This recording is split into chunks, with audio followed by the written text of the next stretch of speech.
starting tonight. Outside today, cloudy skies, rain likely until mid-afternoon, then clearing skies late in the day. Temperatures in the upper 70s, mostly clear tonight, lows in the mid-60s, mostly sunny tomorrow, highs in the upper 70s. Sunday, sunshine with highs in the low 80s. You're listening to Real Resistance Radio.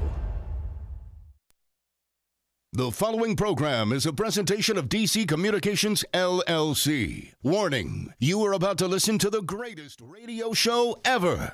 And due to contractual obligations and to shield our airwaves' corporate licensees from any semblance of liability, responsibility, and gullibility, we must tell you the views represented on this show are not necessarily those of this station or its management. This radio show contains differing points of view on current political topics, and due to the nature of its contents, it should be heard by everyone. Thank you for listening. 3, 2, 1. Now live from the heart of liberal Wisconsin, where the political party is just beginning, welcome to the Devil's Advocate Show. Best friends proving it's never personal, only politics. Please allow me to introduce myself. Now here are your hosts, Dom and Kroot. And welcome to the Devil's Advocates Radio Show. Happy Friday, everybody. Now, normally Crudy does the intros, but Crudy is taking a well-deserved day off today. So I am joined in studio by my pal, our friend of the show, Joe Zepecki, Zepecki Communications. Joe, welcome to the Devil's Advocates, man. Happy to be here, man. It is always a pleasure. You know, you are like the calmer, sexier version of Crudy. You are my Democratic foil here, Joe. I certainly have more hair than him. I will leave to the listeners and the viewers of the live stream to decide who is actually sexier. Joe, you actually have a Dem Party background. You were with the Obama campaign. You were with the Burke campaign. What did you do in those roles back in the day, Joe? Guilty as charged. Yes. In 2012, I was the communications director for President Obama's re-election campaign here in Wisconsin. In 2004, I was in the same role for gubernatorial Democratic nominee Mary Burke. So you have some insight into party workings and so forth. I like to think so. You're like, and you're nice and even keeled, man. It's nice. I love having you on the show, man, because Crudy and I kind of go up and down, and you just bring a nice, calm demeanor to the program. So certainly appreciate your time and insight today, my friend. Don't let the listeners think we're not going to have fun. Oh, we are going to have fun. Careful. We cannot wait. Actually, a surprise as well today, as mentioned. Senator Ron Johnson, a crowd favorite, I am sure, will join us here on the show. But the good news is, Joe, you get to be Crudy in the interview with Senator Johnson at 4 o'clock. Those are big shoes to fill. I don't know if I'm up for it.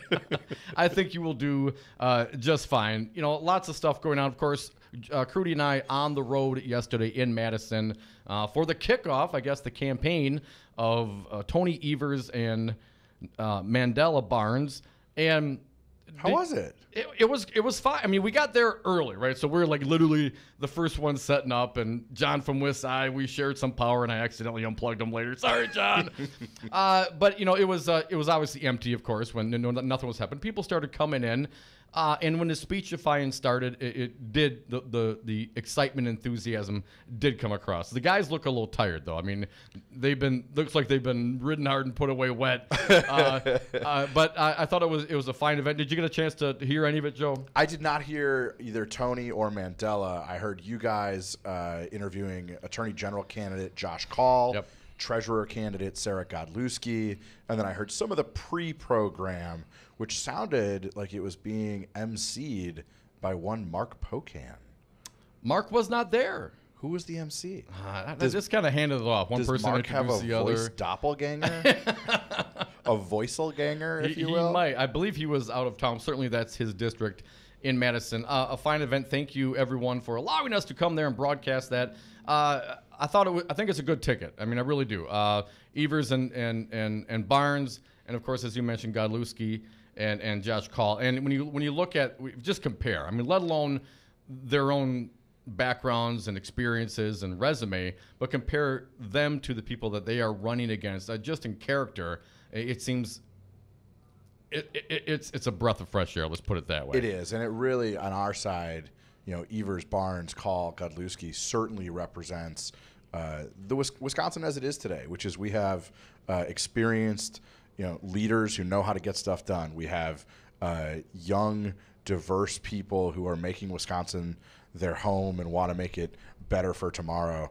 And so I'm really excited about this ticket. It sounds like that room, I didn't listen to the coverage live, but in reading about it today, seeing some reactions on the social media, sounded like people were fired up, and that's great to see. Yeah. So a coming together party, lots to do, 80-some days, I think, until the general here. So we'll have to maintain the enthusiasm, but we'll move along from the state politics at this point and get on to the national scene. Because, of course, when we get into the states, we cannot address, of course, thank you, Brian, we cannot address what's going on the national scene, of course. Donald Trump at it again.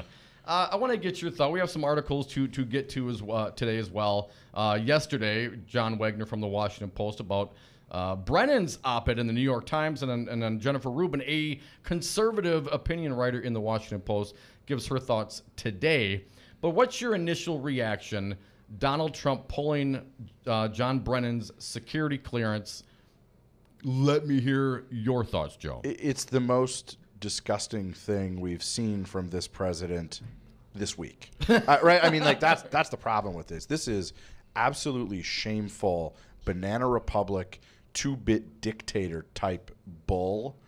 And then to do this, to not cite any examples of Mr. Brennan releasing or divulging or leaking any classified national security information, and to then in an interview later that day basically pull a Lester Holt and accidentally say that the reason he pulled it was because of the Russia probe. It is just so transparent. I could go on and on. I mean, the fact that this thing was originally dated July 26th and they sat on it for like 3 weeks. They were sitting on it to pull it out when the time was right, when the news was bad enough somewhere else, and they want to turn the discussion. And I want to make sure that listeners understand what we're talking about here.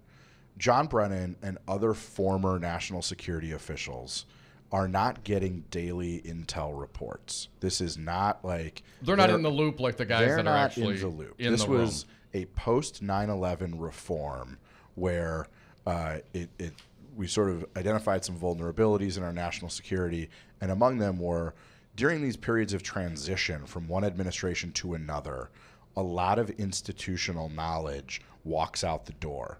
And if you walk out the door and the next day your security clearance is gone, if on day 5 or day 50 or day 500 of the subsequent administration there's a national security issue, and the incumbent officials, whether that's the CIA director or the DNI, want to have a conversation with their predecessors, that if they didn't have an existing security clearance, they would have to go through that whole process to get them cleared before they could ask for their opinion, before they could share with them any new raw intelligence or intel analysis to say, what do you think based on your experience here? So if the crap hits the fan, the last guy in the job, as it was before, wasn't able just to roll into the office and help out based on his knowledge. Right. But now you could do that. And when you look at somebody like John Brennan, who served 6 presidents of the United States, was the daily intelligence briefer for 2 of them, served as station chief in Saudi Arabia.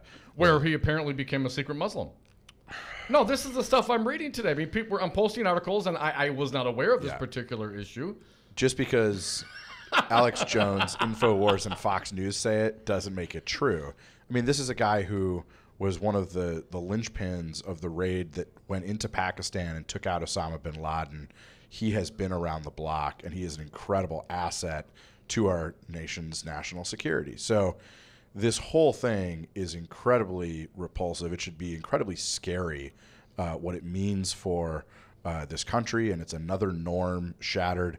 I was incredibly proud to see folks like Admiral McRaven, the former special operations leader, and 12 or 13 other national security officials. These are former defense secretaries and CIA directors and DNIs come out and say, this is outrageous. McRaven said, you know what, take my security clearance too. I would much rather be associated with John Brennan than with Donald Trump. because it's scary stuff. It's easy to make light of it, but this is scary. This is what you see in countries that are supposed to be very, very unlike America. Oh, that guy doesn't agree with me, then I'm going to use the power of my office and the powers of the state to try to portray him as an enemy of the state and limit his ability to speak. I know my libertarian friend has a real problem with the state taking power away from an individual. Absolutely, and most of my conservative friends used to have a problem with that. Apparently nowadays, as long as it's their guy doing it, they get a little bit of a pass. You mentioned Trump's interview, Wall Street Journal on Wednesday. I call it the rigged witch hunt. He referred to the Russia probe. Oh, that. Yes. And these people led it, so I think it's something that had to be done, talking about pulling Brennan's security. He's also now threatening, of course, to pull others as well. And the list looks like, those who are... It's an enemies list. There's nothing else you can call it. There's no... Go to your thesaurus. Come up with something else you could describe it as. Those that are critical of Donald Trump, not necessarily, and no evidence given that they're, doing anything with the intel that they have wrong, that they're doing anything incorrect or illegal with the information that they have access to. It's simply that they are criticizing the president, and the president wants to punish them. Mm-hmm. And it's the chilling effect is what's really scary here. That if you have current public officials who have access to sensitive information, who have a security clearance, need one to do their job, if they lose their clearance, in a lot of respects, they can't do their job. They're out of a job. They can't provide for their family. And it chills that notion of hold on a second, I got to push back on the boss a little bit. Hold on, this may not fit the predetermined narrative, but it's important for my superiors to know. In very rare cases, you could have whistleblowers affected by this. It's scary, and the only way for it to stop is for people to go out and keep voting and giving, the electoral middle finger back to Mr. Yes. Trump. We are the devil's advocates. We are the electoral middle finger. Joe Zepecki Communications in studio with me on Brady Street. Crudy's out drinking and having fun, but we're going to have fun with you here today. Phone lines are always open, 844-967-2789. When we get back, we'll go through that list of former intelligence officials pushing back on the orange dictator. We are the devil's advocates. We'll be right back.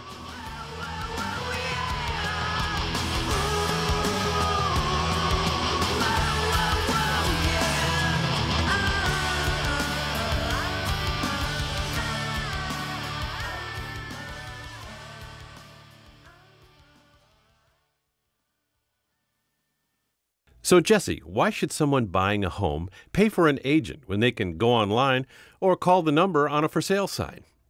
Great questions. First of all, never call the number on a sign to see a home. That's the seller's agent, and they don't represent your interests.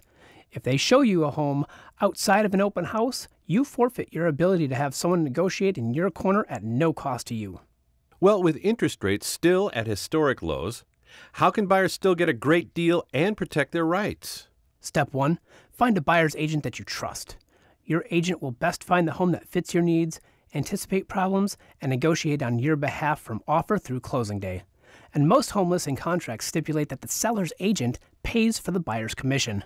Solidarity Realty. They're real, they're solid, they're honest. Whether buying or selling in Madison or Dane County, call Solidarity Realty, 608-284-9311, or find them at solidarityrealty.com. Open road, here comes the Heffley family. You've packed the smartphones, headphones, tablets, water snacks, coolers, sunscreen, bikes, skateboards, games, videos, sunglasses. There's no room for people in here. Just don't wimp out on the most important thing. Deep fried butter on a stick. No, seatbelts. Whether it's a long haul or short trip, It's a win-win situation. never give up until they buckle up. Visit safercar.gov/kidsbuckleup for more information. A message from the National Highway Traffic Safety Administration and the Ad Council. I'm jumping in with my clothes on. Most party fouls are pretty dumb, but if you decide to drink and drive underage, you could lose your license and your freedom. Learn more at ultimatepartyfoul.org. Brought to you by the National Highway Traffic Safety Administration and the Ad Council.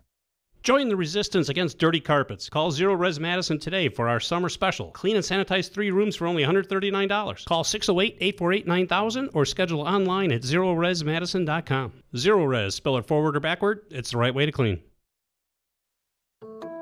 Businesses today thrive and survive with technology. At Five Nines, we provide businesses with the IT tools they need to stay relevant. We offer enterprise-level solutions at competitive prices. I'm Todd Stryker, President and CEO of Five Nines. Let us manage your IT so you can focus on more important things, like running your business. Check us out at fivenines.com. That's the number 5, NINES.com. I'm afraid right now for the future of my children's generation and those to come. In this age of mass school shootings, Wisconsin Governor Scott Walker offers the same bold agenda of the National Rifle Association. Make sure you remember in your thoughts and more importantly in your prayers.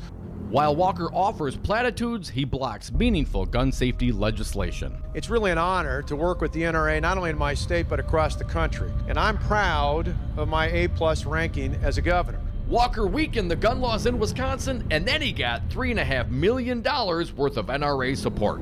There have been men and women of courage who've been willing to stand up and think more about the future of their children and their grandchildren than they thought about their own futures.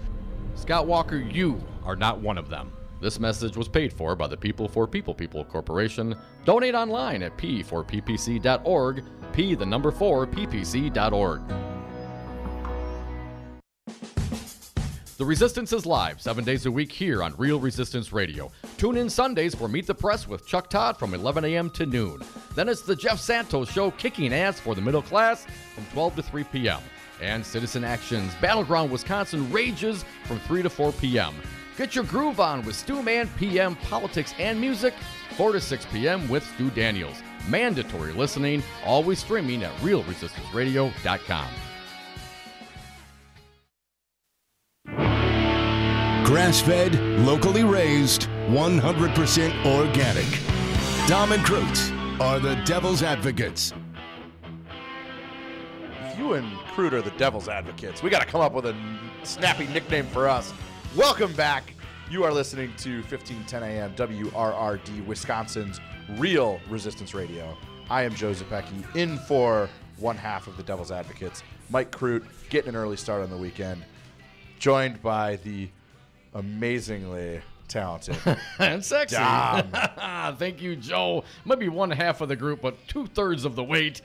Thank you for the fine introduction, folks. You can join us anytime at 844-967-2789. Talking about Brennen, talking about intelligence chiefs that are taking issue with the actions of President Donald Trump, apparently retribution for not being nice to him. I think he gave Donald Trump an emotional sad. He's so thin-skinned, and of course, it's deserved. It's coming everywhere. His former allies. Omarosa coming at him. He's got former staff members that are rolling over to the feds because they're all guilty as hell. The walls are closing in.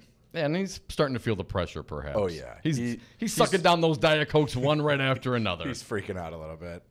Got this piece, Jennifer Rubin. Want to get to it today. Former intelligence chiefs rally around Brennen and slap Trump down. I'll start it, Joe. You can pick it up. A group of esteemed former intelligence officials on Thursday released a statement in response to the ill-considered and unprecedented remarks and actions by the White House regarding the removal of John Brennan's security clearances. They praised Brennan's service as a former head of the CIA and declared that allegations of wrongdoing on the part of Brennen while in office are baseless. They noted that Brennen decided to speak out sharply regarding what he sees as threats to our national security. The former officials said some of them had done the same, but others elected to take a different course and be more circumspect in our public pronouncements. Whatever their decision, the intelligence professional agreed that the president's actions regarding Brennen and the threats of similar action against former officials has nothing to do with who should and should not hold security clearances and everything to do with an attempt to stifle free speech. They declared their removal of security clearances as a political tool to be unprecedented. They concluded, beyond that, this action is quite clearly a signal to other former and current officials as individuals who have cherished and helped preserve the right of Americans to free speech, even when that right has been used to criticize us. That signal is inappropriate and deeply regrettable. Decisions on security clearances should be based on national security concerns and not political views. The letter was signed by former Director of National Intelligence James Clapper, former CIA directors Robert Gates, William Webster, George Tenet, Porter Goss, retired General Michael Hayden, retired General Petraeus, Leon Panetta, as well as former CIA Director Stephen Knaps, Michael Morale, Avril Haines, John McLaughlin, and David Cohen. It is impressive and unprecedented bipartisan defense of American values and due process by intelligent experts who have held the highest positions in the Democratic and Republican administrations going back to 1987. No president has so abused his power over security clearances as to warrant such a unified response. We'll pick this back up in a second, but remember, Jennifer Rubin writing this is a Republican. A long time. It's hard.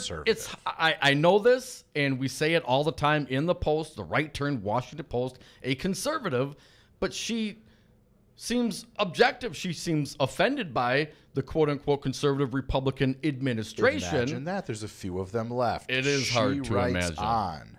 Now, it's time for Republicans to stop cheerleading or cowering in the face of President Trump's conduct.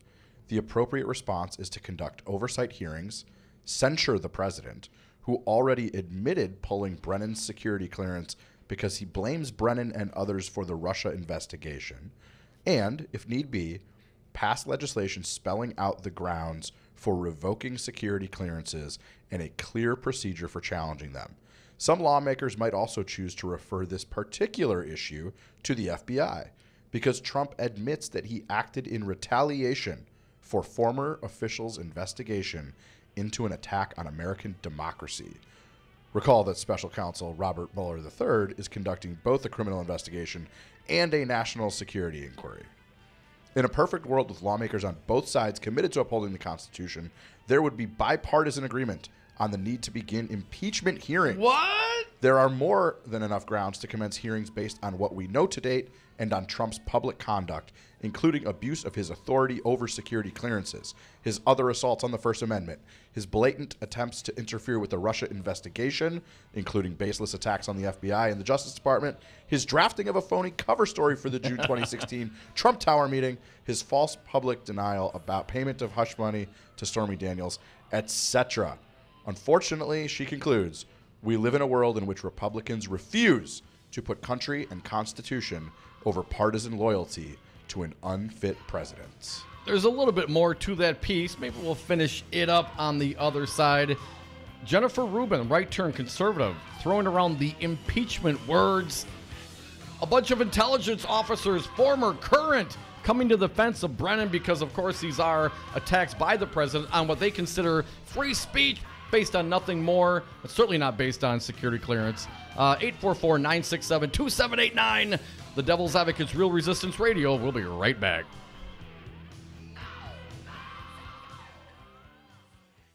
I'm Jesse Pica-Holz with Solidarity Realty. If you're looking for a home in Madison or Dane County, call me.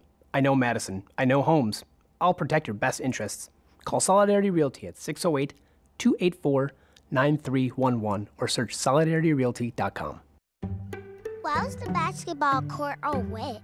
Because the players kept dribbling on it. The dad joke. Corny, groan-worthy, but also one of the simplest ways to share a moment with your kids. What did the buffalo say when he dropped his son off at school? Bye, son. So take a moment to make your kid laugh, because dad jokes rule. Make your kid laugh today. Go to fatherhood.gov. Brought to you by the U.S. Department of Health and Human Services and the Ad Council. Indoor baseball, anyone? Most party fouls are pretty dumb, but if you decide to drink and drive underage, you could lose your license and your freedom. Learn more at ultimatepartyfoul.org. Brought to you by the National Highway Traffic Safety Administration and the Ad Council. Hey, everybody. If Scott Walker were made of cheese, would you eat him? I don't know, and I don't want to find out. That's why I listen to Real Resistance Radio. Join the resistance against dirty carpets. Call Zero Res Madison today for our summer special. Clean and sanitize 3 rooms for only $139. Call 608-848-9000 or schedule online at zeroresmadison.com. Zero Res, spell it forward or backward, it's the right way to clean. Excuse me, I know you have a 9 o'clock, so I'll keep this short. I'm the business suit in the back of your closet. You wore me nearly every day before your office went, quote, casual. I used to be the CEO of your closet. Now I'm just that one intern no one ever talks to. I always thought you'd circle back with me, get granular, keep me in the pipeline. But nada. Nothing. Don't you remember the McKittrick presentation? You spilled coffee on me, and I still looked amazing during the breakout talkback Q&A. So, I think it's time for me to move on. I've got a great resume, and I absolutely crush it in interviews, okay? Let's make this a clean break. Shift the paradigm. The only thing I ask is that you think outside the box here and do this. Take me to Goodwill, where I can really make a difference. Your donations to Goodwill create new jobs, training programs, and education assistance for people in your community. To find your nearest donation center, go to goodwill.org. Donate stuff. Create jobs. A message from Goodwill and the Ad Council. You're not wired to have a response to this sound. But when we introduce a new stimulus, save the food, we're helping to stop food waste. Save the food. For tips and recipes, visit savethefood.com. Brought to you by NRDC and the Ad Council.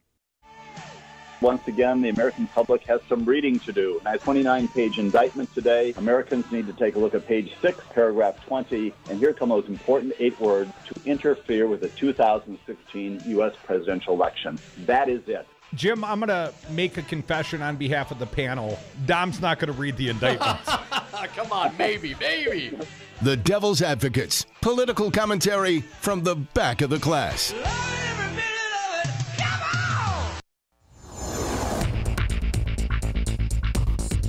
For Real Resistance Radio, I'm Stu Daniels with your headlines. Democratic candidate for Congress Randy Bryce is calling on his opponent, Republican Brian Stile, to denounce Donald Trump's attacks on the press.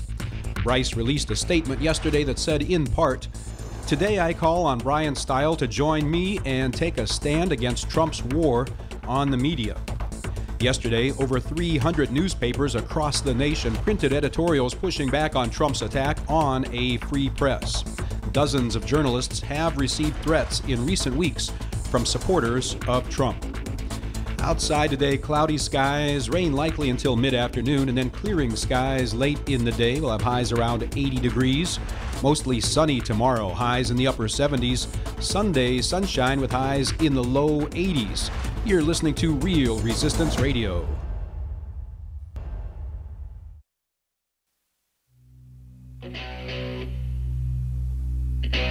The Devil's Advocates, so relevant they have 1 foot in tomorrow. And welcome back to the Devil's Advocates Radio Show.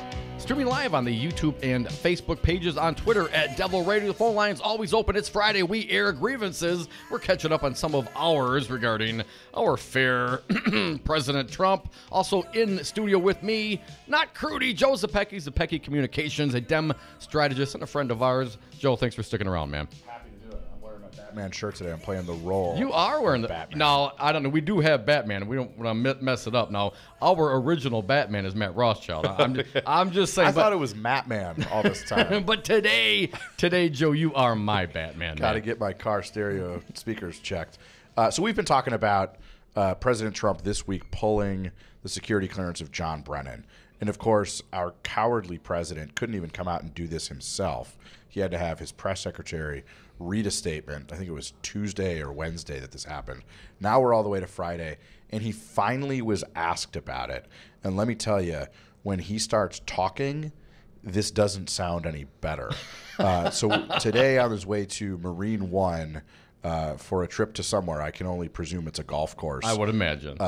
This is some of what President Trump had to say. Let's start with cut 90, please. I don't know him, McRaven. I know that I've gotten tremendous response from having done that because security clearances are very important to me.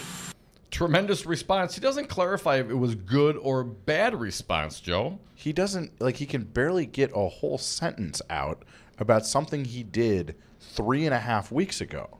Holy crap. Here's Trump on John Brennan in particular. Cut 92, if you would. I've never respected him. I've never had a lot of respect. Let's go to the tape here, okay? John Brennan, we talked about some of his qualifications and service to this country. These are the types of things that John Brennan has been saying recently, and this is why Donald Trump does not respect him. We had Donald Trump tweeting about LeBron James and calling Don Lemon the dumbest man on television, and basically making fun of King James, LeBron James. This seems so long ago, Joe. It was like 10 days ago. And so this is what John Brennan tweeted in response. It's pretty unhinged, so pull over to the side of the road carefully if you can. Brennan tweeted, "What responsible and right-thinking adult can point to Donald Trump as a role model for our youth? Whenever he spews lies, insults, and polarizing hate speech against fellow Americans, think of its harmful impact on our young people and the way they talk, act, and treat others." Does that sound like the rantings of a maniac? What a shame on him. He's no true American, because if he were a true American, Joe, he would have his MAGA hat on and he would be right there with Trump. Does that sound like he's divulging any classified information? No, of course not. It's insane. What else do we have here? Mr. Trump also, of course, had Sarah Huckabee Sanders read the rest of the enemy's list. The other officials, mostly former, that he is considering taking away their clearance. Probably scariest of all, there's a current Department of Justice official on that list. His name is Bruce Orr. Let's go 95. I think Bruce Orr is a disgrace. I suspect I'll be taking it away very quickly. And now, why would that be? This is a current Department of Justice official who is not assigned to the Mueller special counsel team. Hit number 96 here. They should be looking at Bruce Orr and his wife Nellie for dealing with, by the way, indirectly Russians. They should be looking at Steele. So as I understand it, Bruce Orr's wife 1 or 2 times had a conversation with Michael Steele, who compiled the Steele dossier, now infamous, that had nothing to do with the beginning of this investigation, because it was George Papadopoulos shooting his mouth off at a bar to an Australian diplomat. Which triggered the investigation. Right. At which point, investigation and the counterintelligence efforts of American officials decided to look at the Steele dossier because there were enough red flags popping up all over the place. And because Bruce Orr is married to someone who's tangentially related to a guy who produced a dossier that has proven to be pretty damn accurate. Now they're saying that she worked for Fusion GPS. Is that an accurate description to your mind? I have no reason to doubt that, but I also believe that husbands and wives are different people. And I mean, maybe I'm wrong there. I don't know. It's the same play that he used with McCabe, right? The former FBI number 2, whose wife ran for the state senate in Virginia, and Trump managed to go from the FBI official to his wife to a contribution that the wife got from the state Democratic Party of Virginia to the source of those funds being the governor of Virginia, Terry McAuliffe, to Terry McAuliffe being close friends with the Clintons, to basically convince himself, this is in the mind of Donald J. Trump, that Hillary Clinton bankrolled this woman's campaign for the state senate, and therefore her husband was hopelessly conflicted. He's the conspiracy theorist in chief. Well, there's no to everything else, but just not to the Russians. Right. He can stand up there next to Putin, of course. I think what really got Trump on Brennan was Brennan called Trump treasonous when he sat next to Putin and said, "I don't know why it would be Russia," and then backpedaled, the worst backpedal in American history. I mean, come on, people, you got to be kidding me. The fact that Trump then had to explain while not on the stage, what I would have said, what I should have said. Yeah, what I big meant tough was. guy. Yes, I don't know why it wouldn't be, or the double negative, whatever his excuse was.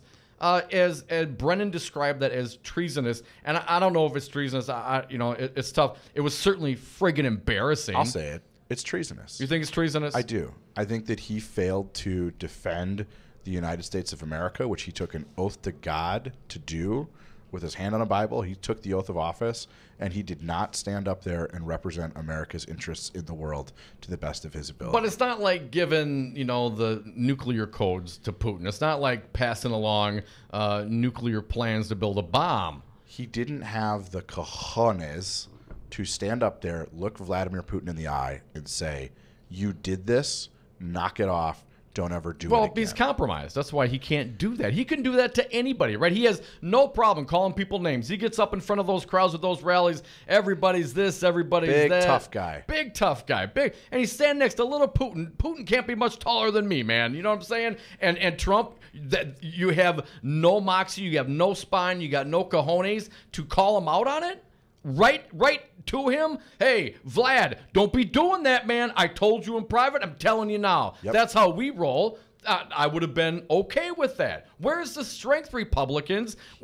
When did you start bending over for the Russians? I think we're actually wasting quite a good deal of taxpayer money with this Mueller investigation. I'm going to tell you why. Why? The next time you see the clip of Donald Trump and Putin walking out of the door and to the stage, the two men's body language tells you everything you need to know, right? We have seen the Vladimir Putin with the bare chest, and he's, ice fishing with his bare hands, and he's mean and hurly-burly and scowly. If you go back and watch that tape, Donald Trump looks like he would rather be anywhere else in the world, and Vladimir Putin looks as giddy as a schoolgirl. He's got this twinkle in his eye. He literally skips onto the stage and just kind of glints. He's a little more athletic than Trump. It is not the body language of the guy that we are used to seeing, and it just screams, "I own this guy." You're listening to the Devil's Advocates on Real Resistance Radio. That's Joe Zepecki, Zepecki Communications, joining me in studio, filling in for Crute. Joey, what about this Orr thing? The Republicans and the conservatives. I try to look at these kinds of situations that if I were on the other side, if it was the person I supported and this was the circumstance that they were in, would I have the same reaction? So I'm trying to figure out what my reaction should be with David Orr now. Now, the right's been pounding on this guy for a while. He works in justice. His wife works for Fusion GPS. They're talking all these texts and messages back and forth, and was Steele an asset, and he eventually got fired, or at least not used as an asset further by the FBI for having communications with printed with the media, right? Yeah. But it seems that Orr was still kind of backdoored and talking to him. Now, if this were Hillary, would you take objection to that? Do you think this is a deep state, as they call it? No, I do not think there's a deep state. I think that conspiracies are very, very difficult to pull off because people like to talk. People like to be the center of attention. I know something you don't know. It's just human nature, man. And that's why if there is, in fact, a grand conspiracy afoot regarding President Trump and the Russians, it's going to come out. They may already have it. It's going to come out if it's true. And I always look at it in this regard, and I think Trump's a crooked SOB. I think he always has been. It didn't really matter to me if he was, burning bridges and hustling in the private sector. That if you want to, you can do business with Trump or not do business with Trump. That's entirely up to you. But it becomes a concern when, of course, he runs for president, becomes elected president of the United States. My assertion has always been, what is known, what was done is all known. It's a matter of how it's rolled out.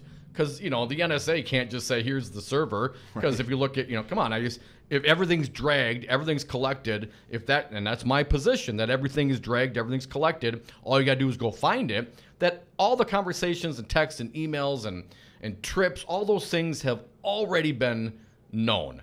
So now it's a matter of, well, how does the prosecution, the investigation in this case, make it known through the legal process?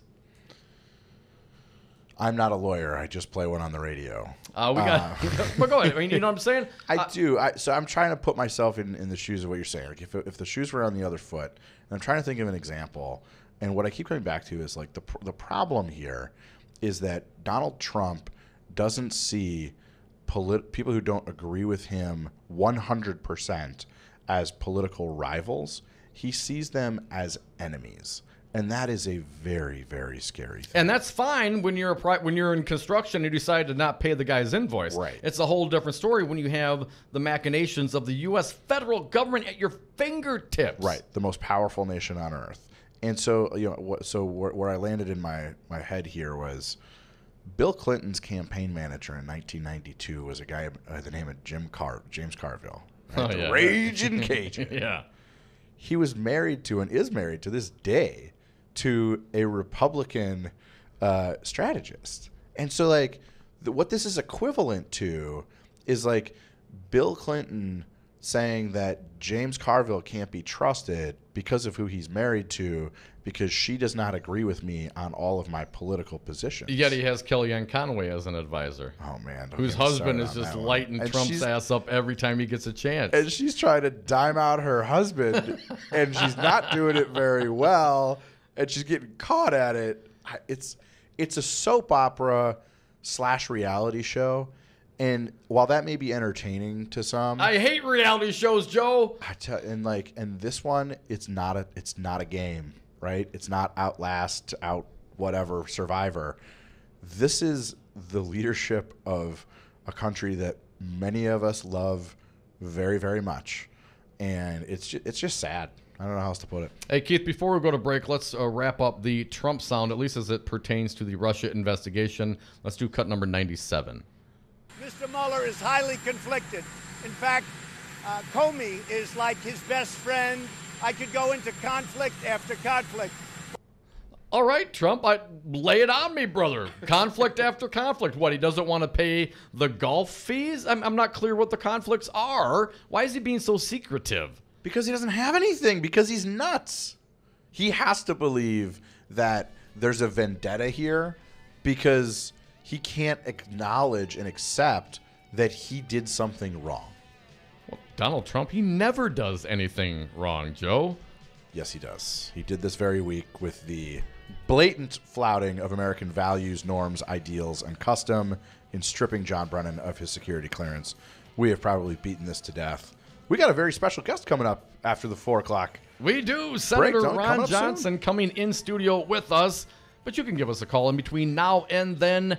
Toll free, talk or text 844-967-2789. You can't go wrong. Calling the Devil's Advocates on Real Resistance Radio. Stick around. We'll be right back.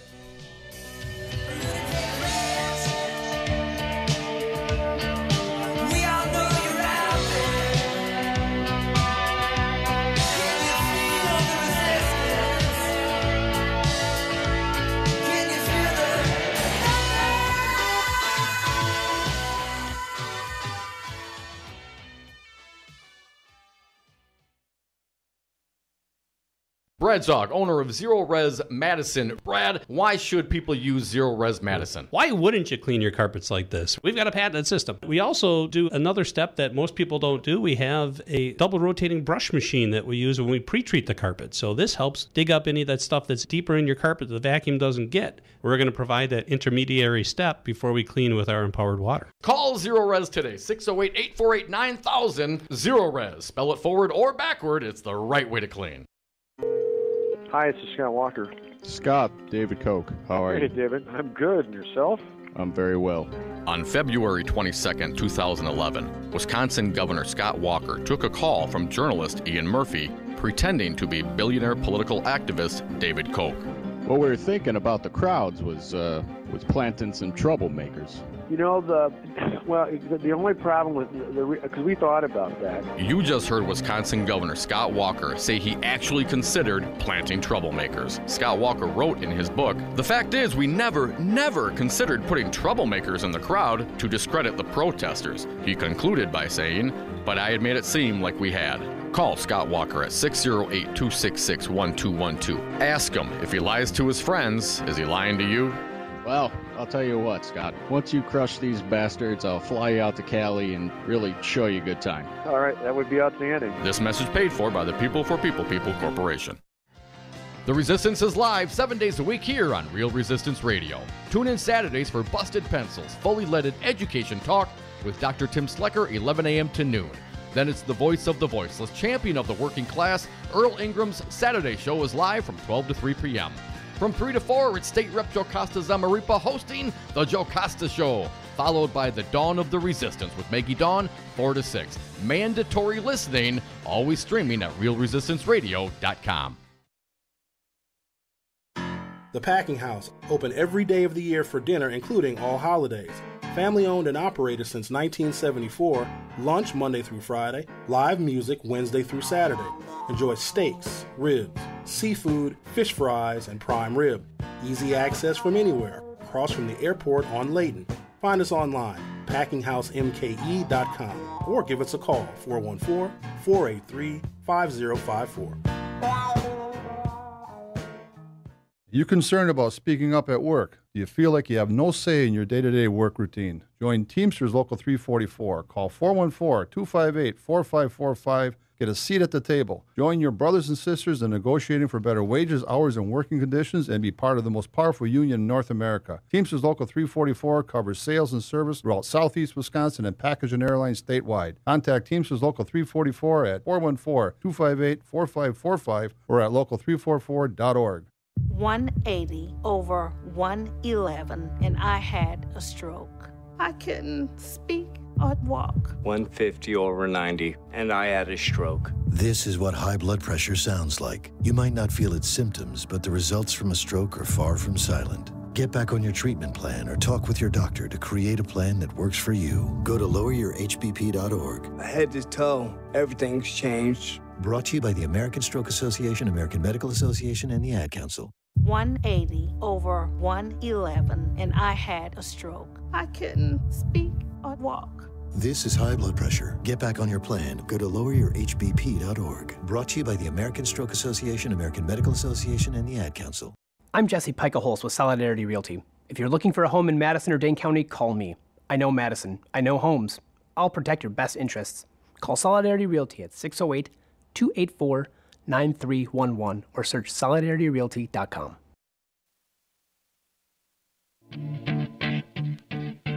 Look.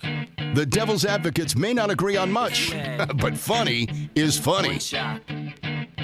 Welcome back to Real Resistance Radio. We will be joined shortly by U.S. Senator Ron Johnson. I'm Joe Zepecki in for Michael Crute today, alongside Dom, your everyday host. We've got breaking news this afternoon. What is it, man? New poll numbers. Wisconsin Public Radio reporting within the last hour.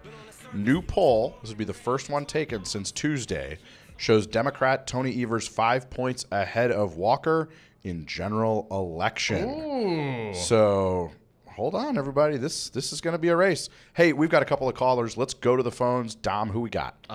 Gary from Sussex. Hey, Gary, happy Friday. Thanks for calling today. What do you got for us? Dom, great. I miss Mike. I like talking to both of you guys. But hi, Joe. How you doing? I got a question, and Don knows I'm the conservative, and I'm about 1/10 of a listening audience because I got a lot more of my friends listening. All right, now. Keep it going, man. Oh yeah, I listen to you guys. You guys are great. When you talk about security clearances and everything like that, Hillary, she doesn't have her security clearance anymore, correct? I actually believe that she would, as a former Secretary of State. Someone would have had to do the same thing that just happened to Mr. Brennen, and I can't imagine that would have happened without us hearing about it. Yeah, but why would anybody still have security clearance when they're not even part of the administration anymore? I mean, that's what I don't understand. I mean, if I had my own business, but if I work for another company, they're gonna take away my keys. They're gonna change the codes on the door. So I can't get in, and I don't blame them for that. I'm not part of the business anymore. Yeah, no, listen, it's a good question. We talked a little bit about it, but happy to go over some of it again. This was a post-9/11 reform so that former officials could be quickly read back into ongoing crises, during, the transition, let's say, first couple months in an administration. There's a new CIA director, and they want to rely on the experience and expertise of former officials. They don't have to jump through hoops to get them re-cleared. So this is not that John Brennen was sitting there every day reading raw intelligence reports. And frankly, I would assume that the Trump administration had not asked him for his input on anything. So this is largely a symbolic issue. It's not that they're actually stripping it away and saying you don't get your daily brief anymore. He wasn't getting one and hadn't since he left the government on January 20th of 2017. But it's a very good question. Thanks for the call, Gary. Got a couple more. Let's try to get him in here. Pete from Milwaukee, you're next. Thanks for calling today. Pete, what do you got for us? Well, you guys are really talking some great stuff. It really sounds good. I mean, this guy is way out of control, our president, that is. And I'm hoping you're going to ask Ron Johnson a few things about this and see what he says, because I got a feeling he's not going to react the same way that, you guys are. But it'll be interesting listening to what he has to say, don't you think? Hell yeah, Will, Pete, you're going to have to stay tuned. Ron Johnson, one of these senators from Wisconsin, coming up after the top of the hour. Thank you for your call. Let's get some more. Kurt from Madison. Hey, Kurt, welcome. What do you got today? Hi. I'm curious to see what your guest thinks of this. In the event that the Democrats take control of the House again, let's just say they take control of both sides and the presidency, how do you think they're going to turn the screws to Russia for all this crap they've been pulling? How much time do we have? You got about a minute, Joe. What do you think? How do Dems respond I think in there control? is lots that can be done. I think the expulsion of diplomats that you saw, I think the sanctions on Russian oligarchs connected to Putin were good first steps before President Trump took office. I think that Congress would go to the mat to use tougher sanctions. I have no doubt that there are other ways that we may never know about that we can express our displeasure with Russia and leverage our capabilities as a nation to exert pressure and make sure that they quit monkeying around with our democracy. And it shouldn't take Democrats taking everything over for that to happen. That should be happening right now. Maybe that'll come up in our conversation with Wisconsin's senior senator, Ron Johnson, joining us next. Well said, Joe. We're going to put American foot in their ass. That's what we're going to do. We are the Devil's Advocates. This is Real Resistance Radio. Republican Senator Ron Johnson, crowd favorite. Well, at least a studio favorite. He brought beer. That gets him in the door. Stick around. We'll be right back after the top of the hour news.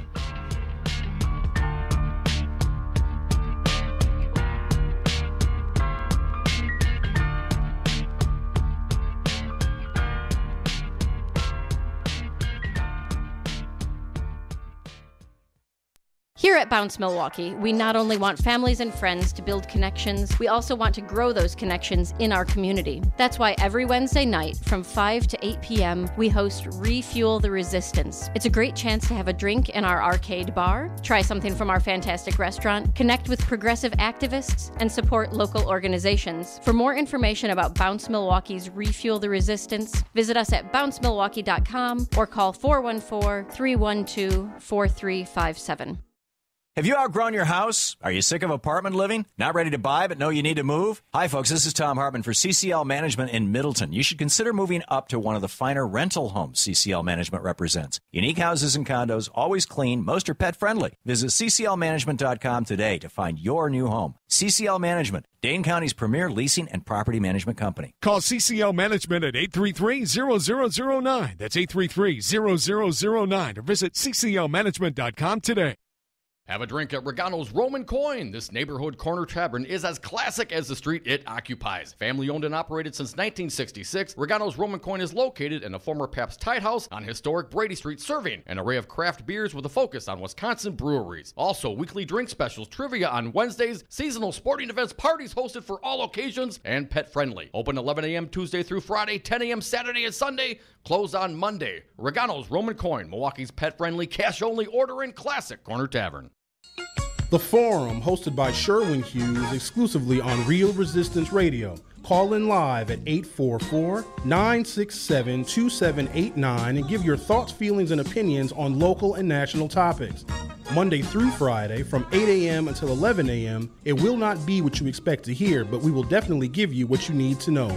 That's The Forum, hosted by Sherwin Hughes on Real Resistance Radio. Always streaming live on realresistanceradio.com.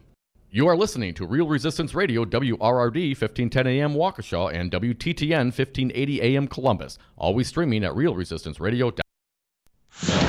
The Manafort trial, going after clearances. I'm Ann Cates. The jury in the bank and tax fraud trial of former Trump campaign manager Paul Manafort will be calling it quits for the weekend, with deliberations to resume on Monday.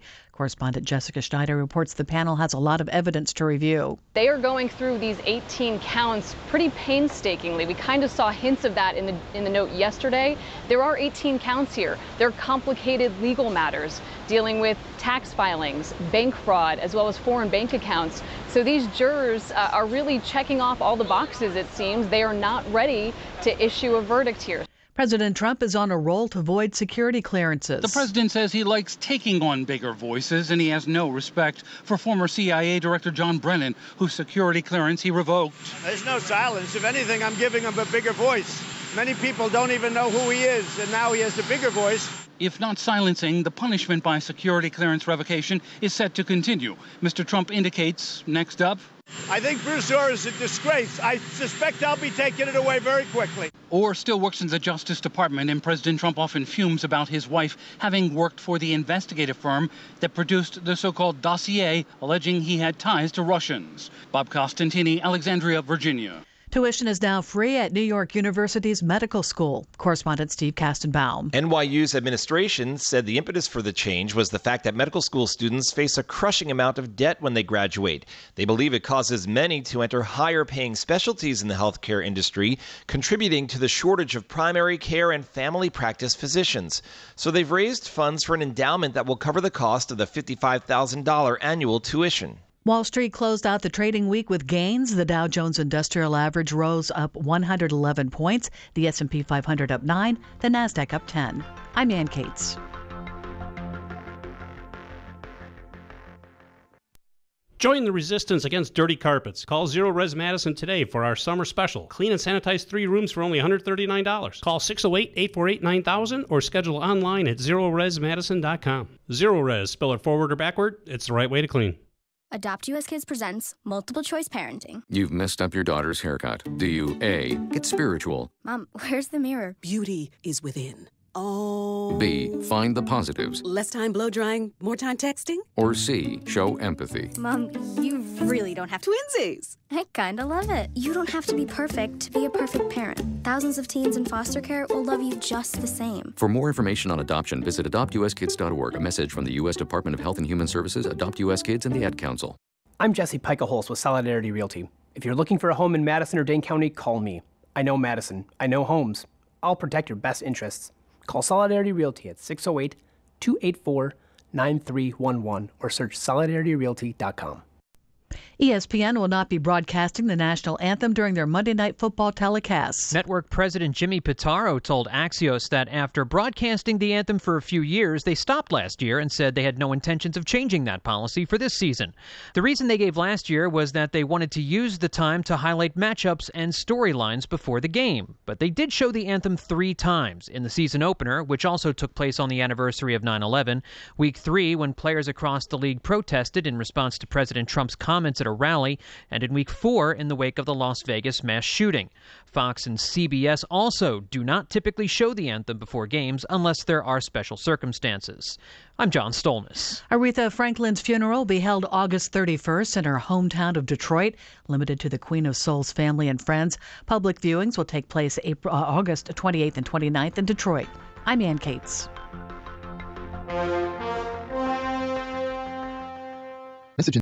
Donna from Louisiana. The storm just hit, and we went from donating to the food bank to needing it. Hunger is a story we can end. End it at feedingamerica.org. Brought to you by Feeding America and the Ad Council. Donna from Louisiana. The storm just hit, and we went from donating to the food bank to needing it. Hunger is a story we can end. End it at feedingamerica.org. Brought to you by Feeding America and the Ad Council.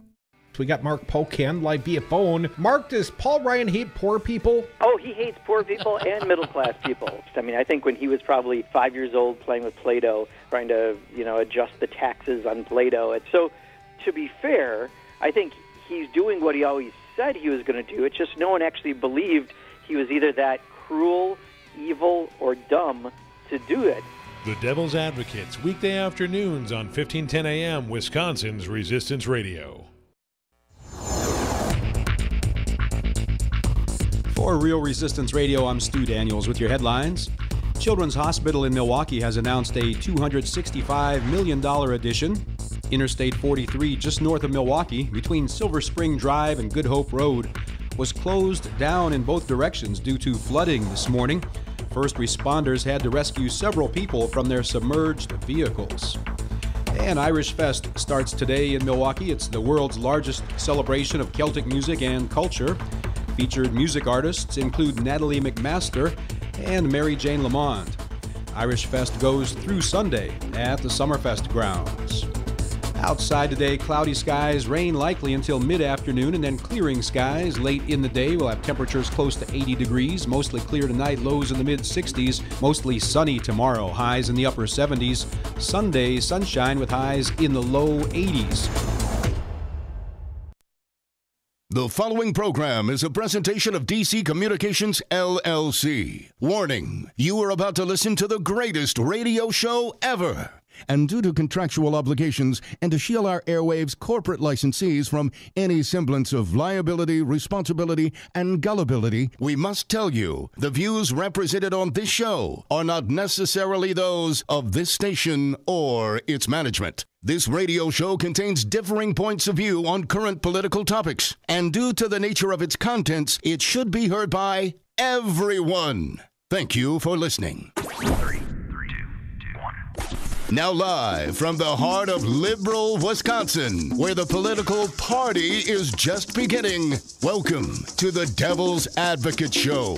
Best friends proving it's never personal, only politics. Please allow me to introduce myself. Now here are your hosts, Dom and Crute. And we are back. Thank you for listening. Hour 2 of the Devil's Advocates radio show on Real Resistance Radio. Joe Zepecki Communications, still standing in for Crudy, and a very special guest, our favorite, U.S. Senator Ron Johnson, joins us in studio. Brought beer. Senator, welcome once again. Howdy, boys. But do you think that disclaimer is going to save you anything when you go to court? Yes, it will. You really think so, huh? Okay. Good luck. You got a good lawyer, Ron? No, I try and avoid them like a plague. You're in the United States Senate. You know, you work with a few of them. Yeah, I know a few of them now. I can consult with them, and they don't charge me anything, though. How about that? That's the hourly rate you want. Right. Ron, before we get started, duly noted, Crudy is not here. Is there anything you'd like to rip on Crude about? Well, I think isn't that what that's we're why going to do we're here? Yeah, I mean, you said 2 segments, right? We're just he's not listening, time, right? So let's let it. Oh, you let know, it rip. Crudy, he's listening, man. That's how he does it. Let's get to it, right to it, Senator Ron Johnson. We spent the first hour talking about John Brennen and the president's actions, revoking his security clearance. Now, my understanding, Senator, that you were supportive of that, or at least not critical. I have no problem with it, quite honestly, none whatsoever. None whatsoever. No. And honestly, I think it really probably surprised an awful lot of Americans how many people are walking around that worked for the government decades ago, and they still have security clearance. Now, what does that mean? Are they really being read into all these classified briefings? Probably not. Right. But I think that's something we really need to evaluate. But let's face it, nobody's in this administration is going to consult with John Brennen. So it's not like he needs that classification, that security clearance, so he can go run the White House and help save America. So this is blown way out of proportion. But it looks like he's pushing back on those who are critical of him politically, not revoking any intelligence because they haven't done right by So does that surprise you? Have you kind of noticed the way President Trump? He's a New Yorker. He's not a Wisconsinite. He's a New Yorker. It seems extreme. Nah. It's you shouldn't even be talking about it. We got serious problems facing this nation. This is a big nothing burger. So you have no concerns about a chilling effect among current clearance holders? Okay. No, none whatsoever. Fair enough. That's not fair enough, but okay, I can appreciate it, Ron. We will move along. Kavanaugh. Now we have a new judge. That's the key, right? He's a judge. He's a judge. He's a judge. Just like, remember, Gorsuch talked about a judge's roles to apply the law, not alter it. Now, do you think that we should wait until the election, until the hearings for this judge of course, are held? This is not a presidential election, so we're not electing somebody to actually select somebody. I forgot about that qualifier last time. There you go. It makes all the difference in the world. But no, and by the way, we're not. And because Harry Reid changed the rules of the Senate, completely took away the minority's ability to block anything. So as long as Republicans are united, and I think they will, because, first of all, Brett Kavanaugh is incredibly qualified. He is a judge. His quote is, his role is to interpret the law, not to make policy. Text matters. And that's how he's going to do it. Plus, he's just a decent human being. He really is. You guys would actually like him. I'm sure we would. So your Senate Democratic colleagues have asked the National Archives for some additional records based on his service. Fourth grade essays. I doubt that the National Archives would have those. No, listen, they have so much volume of information right now. He was on the D.C. court 12 years, 300 some decisions. They know exactly what kind of juror she's going to be. There's nothing lurking in this guy's past. I mean, this guy is a choir boy. They have more than enough information to make a decision one way or the other. And by the way, they've already decided they're going to vote no. Well, I mean, bottom line, until we get up to 50, then we'll have a couple of red state Democrats probably provide the 51st, 52nd, 53rd. You know that. Schumer will release them. So again, this is pretty well set. We know what the outcome is going to be. So let's proceed. So would you hire anybody to work for you without seeing their full resume, just the last 10 or 12 years? I've done it all kinds of times. Okay. And now were those hires successful, for a lifetime job? I'm not going to hire somebody. I'm not going to go through 1 million pages to hire somebody. No, you basically, literally, when I hired people, you took a measure of the person. Is this somebody that has integrity? Is this somebody who's going to be honest? And I think you find that out right away with Brett Kavanaugh. A serious question regarding the election, though. If you had that stance with the last presidential and Gorsuch, totally different situation. But but there is the chance that Republicans could lose majority in the Senate, and if Republicans lose majority in the Senate, that vote would be perhaps different than it will be if it's slammed through before the election. I mean, a legitimate question, and you don't see you can call it legitimate. But how is it any less legitimate than your assertion with Gorsuch in the last election? Because we had the ability to block it last time, and they don't have the ability to block it. Is that how you want this to go, though? Really? Shouldn't we be a little better No, listen. than that? I would like to see the vote for Brett Kavanaugh 100-0. And in years past, before Borking with old Kennedy there, that's the way it used to be. You take a look at somebody's qualifications, judge, and everybody would support him. Which, by the way, is the way it is with district court judges. A lot of times with circuit court, the nominations on Supreme Court have become very divisive. But again, that wasn't Republicans doing that. That literally was Democrats over the years, and it's very unfortunate. And again, it is Harry Reid that employed the nuclear option, changed the rules of the Senate with a mere majority. All we did was follow his precedent with Gorsuch, and we continue to follow his precedent. How do we break that cycle? Because I agree with you, right? I mean, this has become a food fight every time, and it's, well, we have the votes, and that's that. And yes, sometimes I might like it when my side's in power. That doesn't mean it's right for the longevity of this country. So I'm not sure we will on Supreme Court picks, but what I try and do as Chairman of Homeland Security, I mean, again, I've said this in the past, as Chairman under President Obama, we signed into law 50 pieces of legislation through my committee. It's by finding areas of agreement, identifying a problem, find a bipartisan solution. I'm working on it right now. The whole family separation issue, I know that's primarily Senate Judiciary Committee's jurisdiction, but we crafted a bill that comes under our committee. We're working right now with Senator McCaskill and Senator Harris and all the Democrats on Senator Heitkamp, Senator Jones. We're trying to craft a solution for just that one particular problem. Let's not try and solve the entire immigration problem. Let's just look at that one problem, lay out the goals we all agree on. We don't want to separate families. We want to secure our border. We want to have reasonable asylum standards, and let's fix that one problem. So that's how you do it. You just try and find those areas of agreement, and that's what I've done for the last 7.5 years. I'll continue to do it. Folks, you're listening to the Devil's Advocates radio show. That's Senator Ron Johnson joining us in studio. Senator, of course, the pushback from progressives are going to be that this guy will be the linchpin for repealing Roe v. Wade. We haven't really talked about abortion. What's your thoughts on Roe v. Wade? Should women have access to it? Should this be something that we have to discuss again at the Supreme Court level? Now, first of all, if the Supreme Court were to overturn Roe v. Wade, which again, it was... There was a right made out of whole cloth, the right to privacy, which I think was really terrible type of... Yeah, but you couldn't even get birth control pills back in the day. As well as that didn't solve the problem. We've had this divisive issue now because it wasn't decided democratically. If they were to overturn it, we'd start deciding it democratically. I personally... What do you mean by that? How does that work? Well, you start going either through national... Again, we're trying to right now pass a law that, pain capable. Where let's just restrict abortions once a child actually starts feeling pain, which is pretty close to the time where they're completely viable outside the womb. So, let's have some reasonable restrictions and decide that democratically. But if you can't do it nationally, it would start being decided by the states. I don't think there'd be any kind of calamity. At the same time, stare decisis, precedent where, society has really relied on a particular Supreme Court decision. Now, and Brett Kavanaugh certainly respects that. We had a pretty long discussion about that. Most Supreme Court justices do. So I don't think it's in any way, shape, or form a slam dunk that we're going to reverse Roe v. Wade. But again, if we did, I don't think it'd be the end of the world. I think we would work this out democratically the way it should have been done back in the 60s. But then, laws in Wisconsin are still on the books, so we revert back to those state laws. Well, I think those laws would probably be updated very quickly. Would be my guess. I don't know. Again, I'm not clear. One other question. All I'm saying is, once again, I think this is a issue that people scaremonger on, and they blow it way out of proportion. Like this would be the largest calamity in the world. I just don't think it would.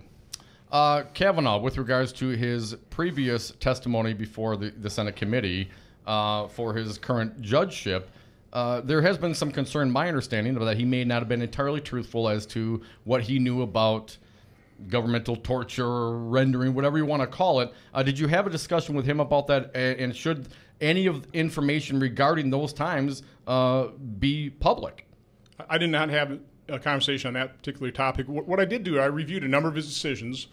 And again, I'll let him speak for himself in his own hearing. But time and time again, he would come. And by the way, some of these decisions I didn't agree with. My guess is he didn't really agree with the result, but he ruled that way because that's what the law said. That's what the text of the law dictated, that he as a judge, how he had need to apply that law. And again, that's all I'm looking for. I'm not looking for a super legislator. I'm not looking for somebody who's going to guarantee the results I want. I'm looking for somebody who will apply the law, and that's what Brett Kavanaugh, that's what Neil Gorsuch is doing. Folks, we are the Devil's Advocate, Senator Ron Johnson and our pal Joe Zepecki in studio here on Brady Street in Milwaukee. We're going to go another segment with Senator Johnson. You can chime in as well. We probably won't take calls, but, we tried that before. It didn't work too well. But you can certainly text us out at 844-967-2789. We got some questions already coming up on the board. We'll get to them after this short break. Stick around.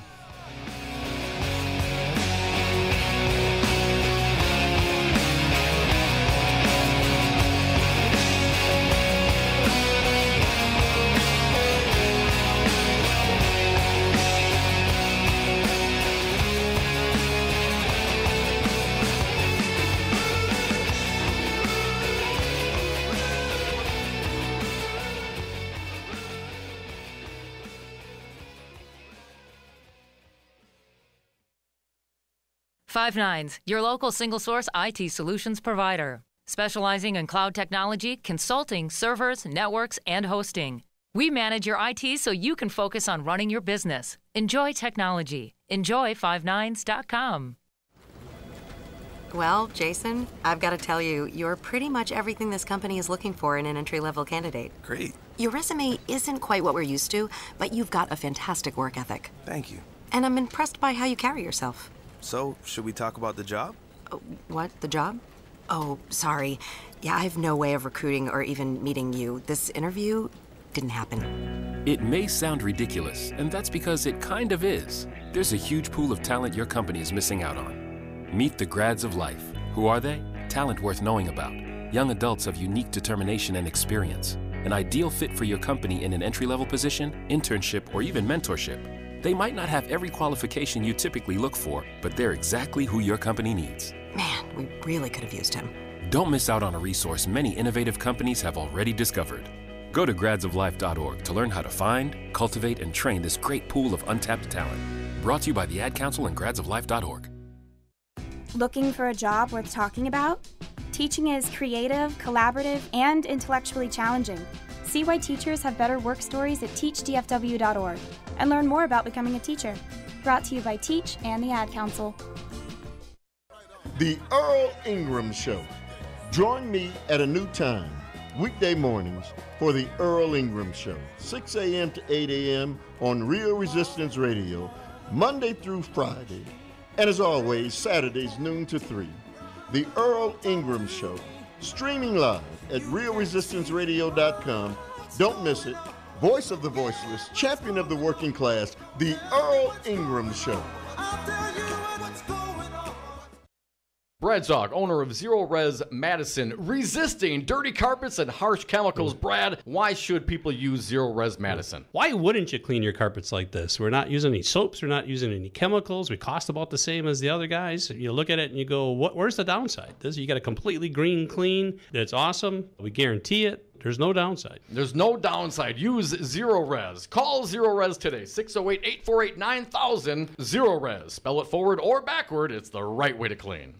I'm Andy Buck, Field Representative with Painters and Allied Trades of Wisconsin. It's an issue that brings constant challenges for building contractors. How to find qualified painters, glazers, and drywall finishers. IUPAT knows what you want. A professional job performed by skilled workers who care about safety, training, and finishing strong. Workers who are reliable and ready on demand. Let IUPAT provide the people power that you need. You'll feel confident the job is finished right.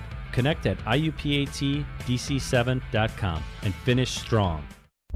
Scott Walker thinks Wisconsin should once again hire him as governor. You wouldn't hire me to be a neurosurgeon. This is a person who has not worked in the private sector since 1993. You wouldn't hire me to run condos. You wouldn't hire me to run HP. And has made his political career. You probably wouldn't hire me to run the United States Senate. By using divisive tactics to the benefit of his corporate donors. First step is we're going to deal with collective bargaining for all public employee unions.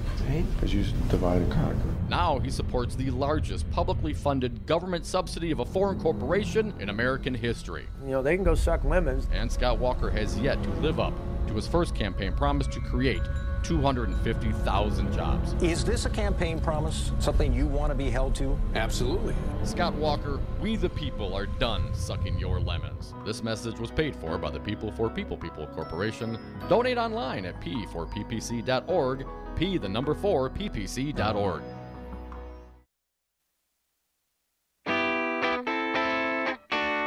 The Devil's Advocates. We drink when we toast when we drink.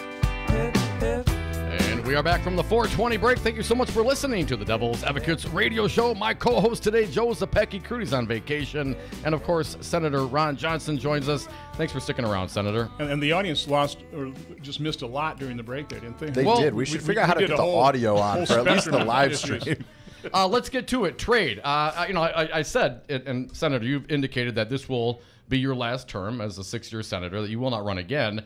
And I'm like, oh, come on, Ron, you got to push back. You got to stand up. Someone from Wisconsin stand up to this president. And you pointed out trade. You have been pushing back on the president on trade. Now, he came out, was it last week, and just essentially agreed with a boycott of Harley-Davidson. Of course, ginseng and soybeans in the state. We're really taking a bath here. Senator, what have you done? How have you addressed trade with the president? Trying to give them the facts, talking to our constituents, and just we held a roundtable here a couple of weeks ago in Milwaukee, 15 different businesses. I had them each do a one-page synopsis before the event, and we just bundled those up. And I know that bundle with my cover letter was delivered directly to the president. He saw it.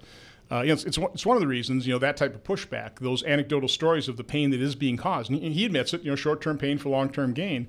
I'm making the point some of that's going to be permanent damage, but it's one of the reasons he proposed a $12 billion, I would say, boondoggle of an aid package. Soviet-style economy, I think is what you said, precisely. Senator. So who is right now? You've got the Commerce Department granting and basically not granting waivers to a host of companies. Well, how's that being decided? That's a great question. So, how is that being decided? I've got an oversight letter into Secretary Ross going, what's the criteria? Who's making these decisions? No, I'm not happy with that whatsoever. But all that being said, I think most Americans agree with the goal that President Trump is trying to achieve here. Fair, reciprocal, like no tariffs would be great.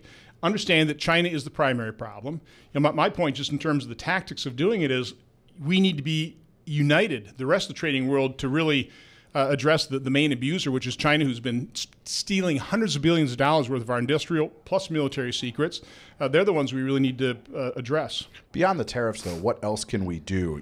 Countries like China are stepping into the void when we walk away from TPP as this ratchets up. What else can we do, particularly with the administration seemingly dead set on this course? Well, again, I'm continuing to point these things out and provide those anecdotal stories to hopefully get him to conclude the trade negotiation with Europe on NAFTA. Listen, the demagoguery against NAFTA has been bipartisan. I personally, when we take a look at the real truth, since NAFTA was signed, we've increased exports, America, to Mexico and Canada by $221 billion. Trade deficit's gone up about 50. It's about a 4-to-1 ratio. I'll take that any day of the week. It's been highly beneficial. One of the reasons we don't have as big a illegal immigration coming from Mexico is because that economy is successful. That's a good thing. We ought to actually try and promote success in Mexico and with our friends like Canada. So again, I'm just not on board with being anti-trade, being protectionist. It just doesn't work. The trade deficit is not the metric you should be looking at. Not when we're at full employment. Not when our currency is increasing. We do need to engage in trade, but again, I agree. President Trump is trying to kind of reset the whole trading world, and we have been very generous, and we've been taken advantage of. Other presidents have tried to address it. They've made some progress. President Trump wants to make a whole lot of progress. So you agree with the destination, if not the path that we're on at the moment? In general, but we'll see exactly what that destination may be. Right. Senate, I'm sorry, you want to go to Joe? Yeah, one other thing I wanted to ask was I had seen several months back when they started talking about doing away with the Senate recess for August. You were urging your colleagues to take up health care again. Mm-hmm. So as far as I understand, that hasn't happened. We do have the lawsuit going on in federal court. Wondering what progress, if any, has been made on a replacement, because as I understand it, the fact that this lawsuit is the only thing going on means at this point it's a repeal play, not repeal and replace. I think people who are worried about that lawsuit would like to hear what could replace it. Well, again, what I supported when we failed, and we did fail, and it was one of my greatest disappointments, but to repair the damage done by Obamacare and really start transitioning to something that actually work, I started working with Lindsey Graham and Bill Cassidy and Dean Heller and the Cassidy, whatever, Heller-Johnson bill. But it was basically a block grant to the states so that you take the Medicaid expansion and the advanced premium tax credit, really the Obamacare spending, and allocate that in block grants more equitably between the states. I don't have the exact numbers, but it is true. I mean, California, for example, I think I don't want to quote them because I'll be fact-checked. But they've got about a 9% differential. I think it's like 12% of the population. They suck down about 20% of Obamacare funding, or 21%. It's just inequitable. And oh, by the way, $37 billion of improper payments, overpayments in Medicaid alone. And that's dollars that aren't going to the truly needy. So we need to be careful about that. So again, from my standpoint, block grant to the states, have 50 state experiments. They're far better figuring out than a one-size-fits-all model out of Washington, D.C. I think that'd probably be the best approach at this point in time. Are you still trying to whip votes for that? Are you still trying? Yeah, but we would need to pass a budget so we could do this reconciliation, because I don't think we'll get any Democrats to support us on that. And Leader McConnell's not particularly interested in trying to go through the whole budget passing process again. So. And did your bill do anything other than return to the states some of the consumer protection provisions, such as pricing for pre-existing condition, allowing to deny that? Did your bill address that? No, this would be all those things would stay in place, but we would give states greater flexibility in terms of how they administer the dollars they receive. Senator Ron Johnson, there is never enough time, but we got 30 seconds. What about the national debt? Are you happy with what's going on national debt under this administration? No, any administration. We've never done anything about it. When I started running, I think we were at $14 trillion. End of Obama administration, we're $20 trillion. Now we're at $21 trillion, $100 and some trillion projected us over the next 30 years. Obamacare, we didn't replace that. The fact that we're not addressing this is my two great disappointments. Well, we still got plenty of time. Senator Ron Johnson, thank you for coming down, bringing some beer. Folks, we are the Devil's Advocates, Real Resistance Radio. We'll be right back after the short break.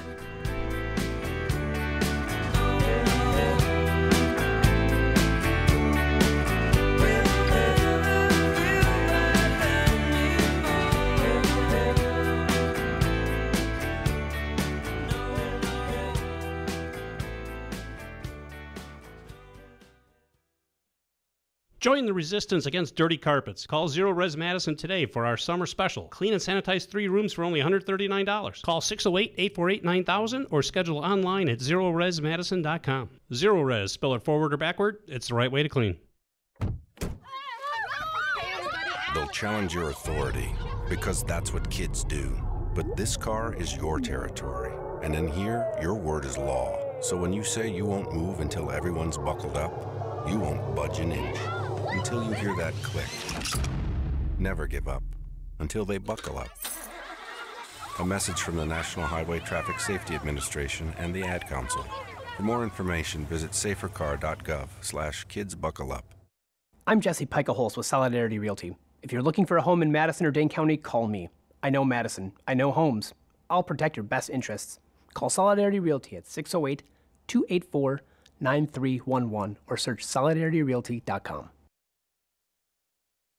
You are listening to 1510 AM WRRD Waukesha, Milwaukee, and 1580 AM WTTN Columbus, Wisconsin's Resistance Radio Network. Do you own a rental property, or would you like to partner with a rental investment team? Call the pros you can trust at CCL Management. Rental expertise second to none, a general contractor on staff to direct repairs and improvements, and real estate brokerage services tailored to the small investor. If you're ready to invest in rental property or just need professionals to manage your real estate portfolio, call us, CCL Management, at 608-833-0009 or visit us on the web at cclmanagement.com. Adopt US Kids presents Multiple Choice Parenting. Your daughter just had her first breakup. Do you A, put yourself in her shoes? How could he do this to you? And for Sheila, she has split ends. B, console her. Oh, sweetie, this is going to happen a lot. 4, maybe 5 more times before you get married. C, take charge. Got to get this all straightened out. Give a little talking to, man to man, mano a mano. Hey, Steve. Is now a good time? No? Okay, no problem. Bye. Or D, help her find a new boyfriend. I know a great place to meet boys. The internet. Nice, single boys. Never mind. How about some ice cream? As a parent, there are no perfect answers. But you don't have to be perfect to be a perfect parent. Thousands of teens in foster care will love you just the same. For more information on how you can adopt, visit adoptuskids.org. A public service announcement from the U.S. Department of Health and Human Services, Adopt U.S. Kids, and the Ad Council. It's a lot easier to measure how many times students use a semicolon correctly in an essay. Educated educators talking education. Than it is to measure how many wonderful ideas are in that essay. Busted Pencils. There is no teacher shortage. With Dr. Tim Slecker. There is a teacher exit. Featuring Matt Damon's mom. You want to know what my mom would say? We've had an intrusion into education. Busted Pencils Radio. Saturdays at 11 on Resistance Radio. For Real Resistance Radio, I'm Stu Daniels with your headlines. A billionaire who is pushing for a law that is supported by Scott Walker and Attorney General Brad Schimmel has been arrested after police found heroin, cocaine, methamphetamine, and ecstasy in his hotel room. Henry Nicholas is the founder of a group trying to amend Wisconsin's constitution to include more rights for crime victims. The group is called Marcy's Law. Both Walker and Schimmel have encouraged voters to pass a constitutional amendment largely written by Nicholas's group. Outside today, cloudy, rain likely until mid-afternoon, and then clearing skies late in the day. Tonight, mostly clear, lows in the mid-60s. Tomorrow, mostly sunny, highs in the upper 70s. And for Sunday, sunshine with highs in the low 80s. You are listening to Real Resistance Radio.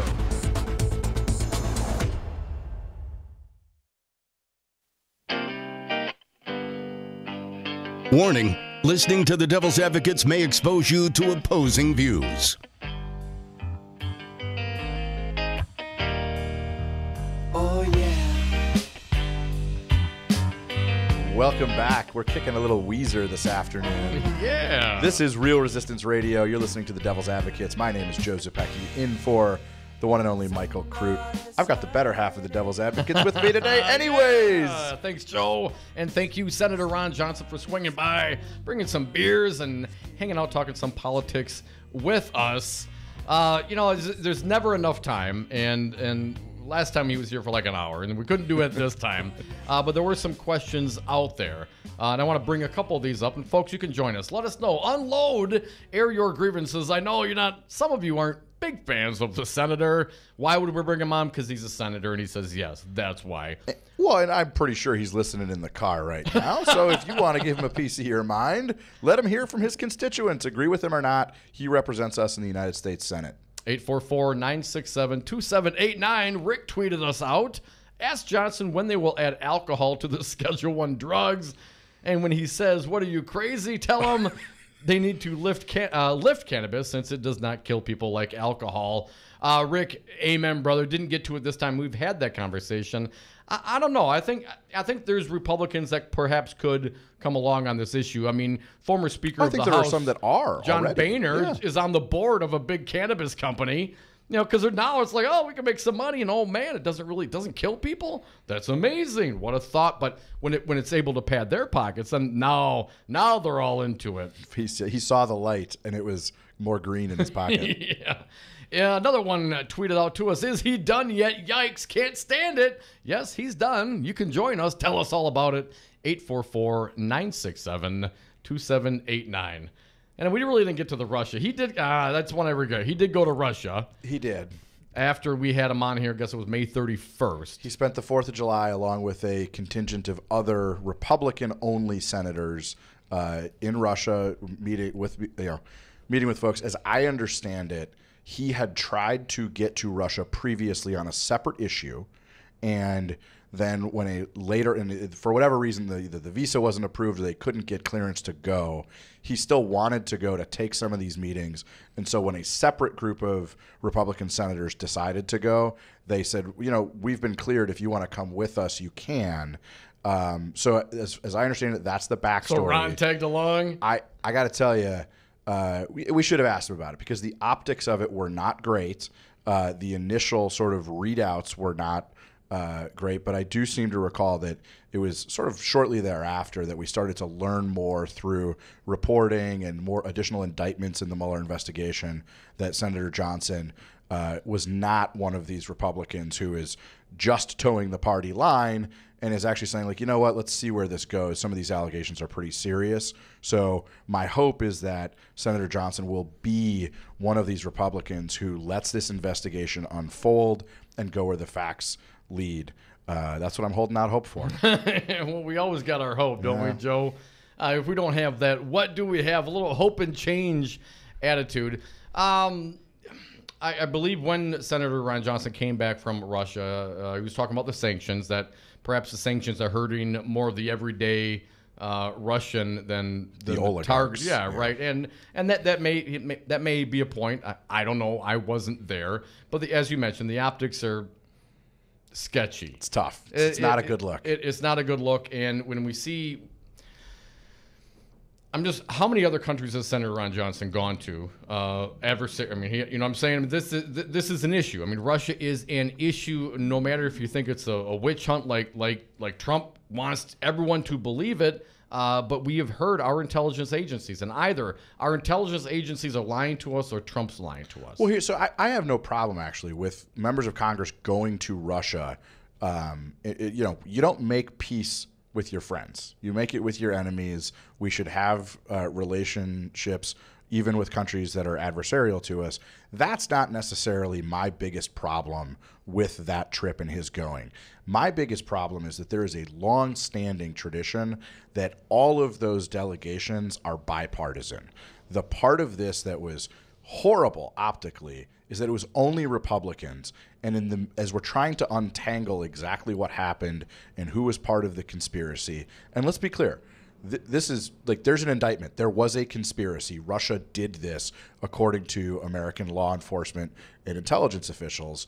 So it was a really, really bad decision to not even bring a Democrat along. Not according to the president. I mean, and that's what makes this so frustrating. And of course, when you have the folks out there that are true Trump believers, they don't. It seems like they don't question authority. We had a brief conversation. I was always one to question authority. I look at the world in this perspective, Joel. I didn't ask to be here. For real, I didn't ask to be here. Mommy and Daddy, fell in love, and here I am. And as the atheist, I don't know where I'm going when my time on this planet ends. So I'll be damned if I'm going to let somebody else, dictate to me how my existence is supposed to be. Yeah, the terms of my endearment? Existence? The terms of my endearment. We're getting deep here on Friday. No, but that's how I've always looked at it, and so I was always one to push back against the authority, because, change doesn't come from those who are in power. They're not the ones that are going to enact any sort of change. It's those who are fighting or have an issue and get up and get off their ass, and they're active and push back and not believe everything they're told. But it seems like a lot of the Republicans, I don't know what it is, man. I have friends and family that I would always look as rebels themselves. But all of a sudden it's like they're towing this Trump line. I'm thinking to myself, why? Why? Is it the daddy you never had? You know, is this authoritarian figure, this guy that just says whatever the hell he wants and seems to get away with it? What is the attraction of just blindly believing what this guy says? And okay, I'm not. So all the media, people get things wrong. I'll admit that everyone gets things wrong occasionally, but I'm not convinced that there's this huge, media deep state that's trying to brainwash me. What are you talking about, people? All you do is walk down the street, put it all down, put the newspapers down, close your computer, go walk down the street, walk into a bar and talk to people. If you said some of the things that Donald Trump says in regards to, it's a double negative, what I meant was, you'd get laughed out of the bar. Yep. No one would, in any circumstance, would ever accept a lame-ass excuse like he rolled out there during his treasonous behavior when he was, kowtowing to Russia like a wuss. Yeah. Boy, sorry. That was a lot there.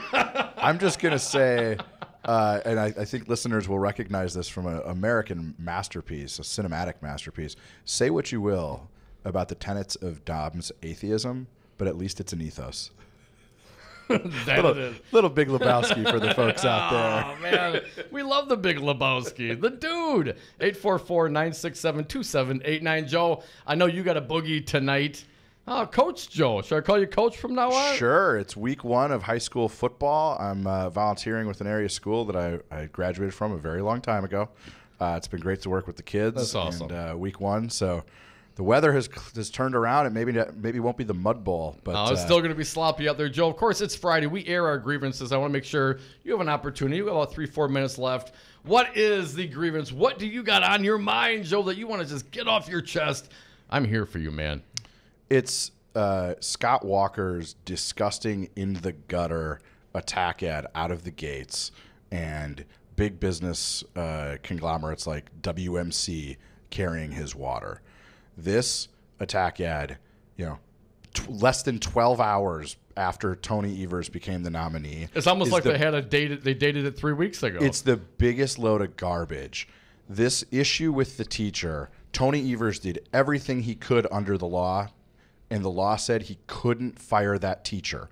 So he went to the state legislature and asked them to change the law, and they did. You mean the laws under Governor Scott Walker? Scott Walker, who was asked by concerned parents to intervene in this case and didn't do a damn thing. He suggested that those parents contact their local school board. Scott Walker passed the buck. Tony Evers passed a law. And I have been incredibly impressed with Tony Evers sort of handling this week. Listen, folks, Scott Walker is so desperate to hold on to power that he is willing to say or do basically anything to hold on to it, and that's what we've seen this week. So hold your heads high. Know that the ticket that we have, Evers, Barnes, Godlewski, Call, are working their tail off, and it's going to be a good November if we all put our shoulder into it and help them get over the top. And, Joe, I am, as the independent, I bounced around in my political career, but I tell you what, I am so over the Republican administration here in this state, and we'll do everything we can. And certainly, folks, you can join us as well. We encourage you. Always challenge authority, get your point out there, but it's time for these folks to go. Joe, the biggest thing that I took from this election cycle here on Tuesday, and I noted when I was in there, and after I voted for Ernell Lucas as Milwaukee County Sheriff, that was the race that I was really, really concerned about. I was like, oh my, we need to change Milwaukee County. We need some dynamic leadership. We need just an entire change of what was going on there. And Schmidt seems like a nice enough guy, but he was there underneath, the last guy, Clark, Cowboy Clark, and I wasn't clear on what he did to try to rein him in. At least help out, when people look at us in Milwaukee County, knowing that Sheriff Clark, who made, of course, national headlines out there surrogating for Donald Trump, and to think that we are a reflection of that guy, it bothers me immensely, almost as much as, being governed by Governor Scott Walker. Not for much longer, brother. Let's get some callers, 844-967-2789. Betsy, you're up. Happy Friday, Betsy. What do you got for us? Oh, happy Friday, gentlemen. I love you all. Oh, thank you, I love you all because you speak the truth. What I want to just tell people is that was his sister who sent a dirty kind of email to his brother. Oh, the teacher, the porn teacher issue? Yes. Believe me, oh my goodness, if you cannot have a good relationship with your sister, what the heck is the world about? I mean, the thing about this is that Scott Walker is so awful for Wisconsin. We really have to remember all the dark money, all the divide and conquer, and the environmental rape that he's done to our state. Not to mention, I had no idea about Milwaukee and the plight of Milwaukee. I never had any clue. I was in a bubble. And you guys are telling people what's going on in Wisconsin, and I'm so grateful for that. But I know one thing. My mother is a teacher, and she voted for Scott Walker in the recall, just like you did, Tom. Is she going to do that again, Betsy? No way. Not with Betsy speaking this truth. Thank you for the call, Betsy. Always great to hear from you. Have a wonderful weekend. We are the Devil's Advocates. It's going to be Solo Dom and Big Keith in the booth. Joe Zepecki's Zepecki Communications. He's got to go do his volunteering. Coach Joe, thanks again for coming in and hanging out with us, man. If people want to get a hold of you, find out more about what you do, how would they do so? jzcoms.com. That's jzcoms.com. Have a great weekend. The everybody. OG Jay-Z. Thanks once again, folks. It's me and you here on out. Give us a call. I got some grievances in the 5 o'clock hour. We'll get to them. 844-967-2789. Weezer in town in Milwaukee tonight. I'm going to have to go do a little rocking and rolling. You can join me on the Devil's Advocates Real Resistance Radio.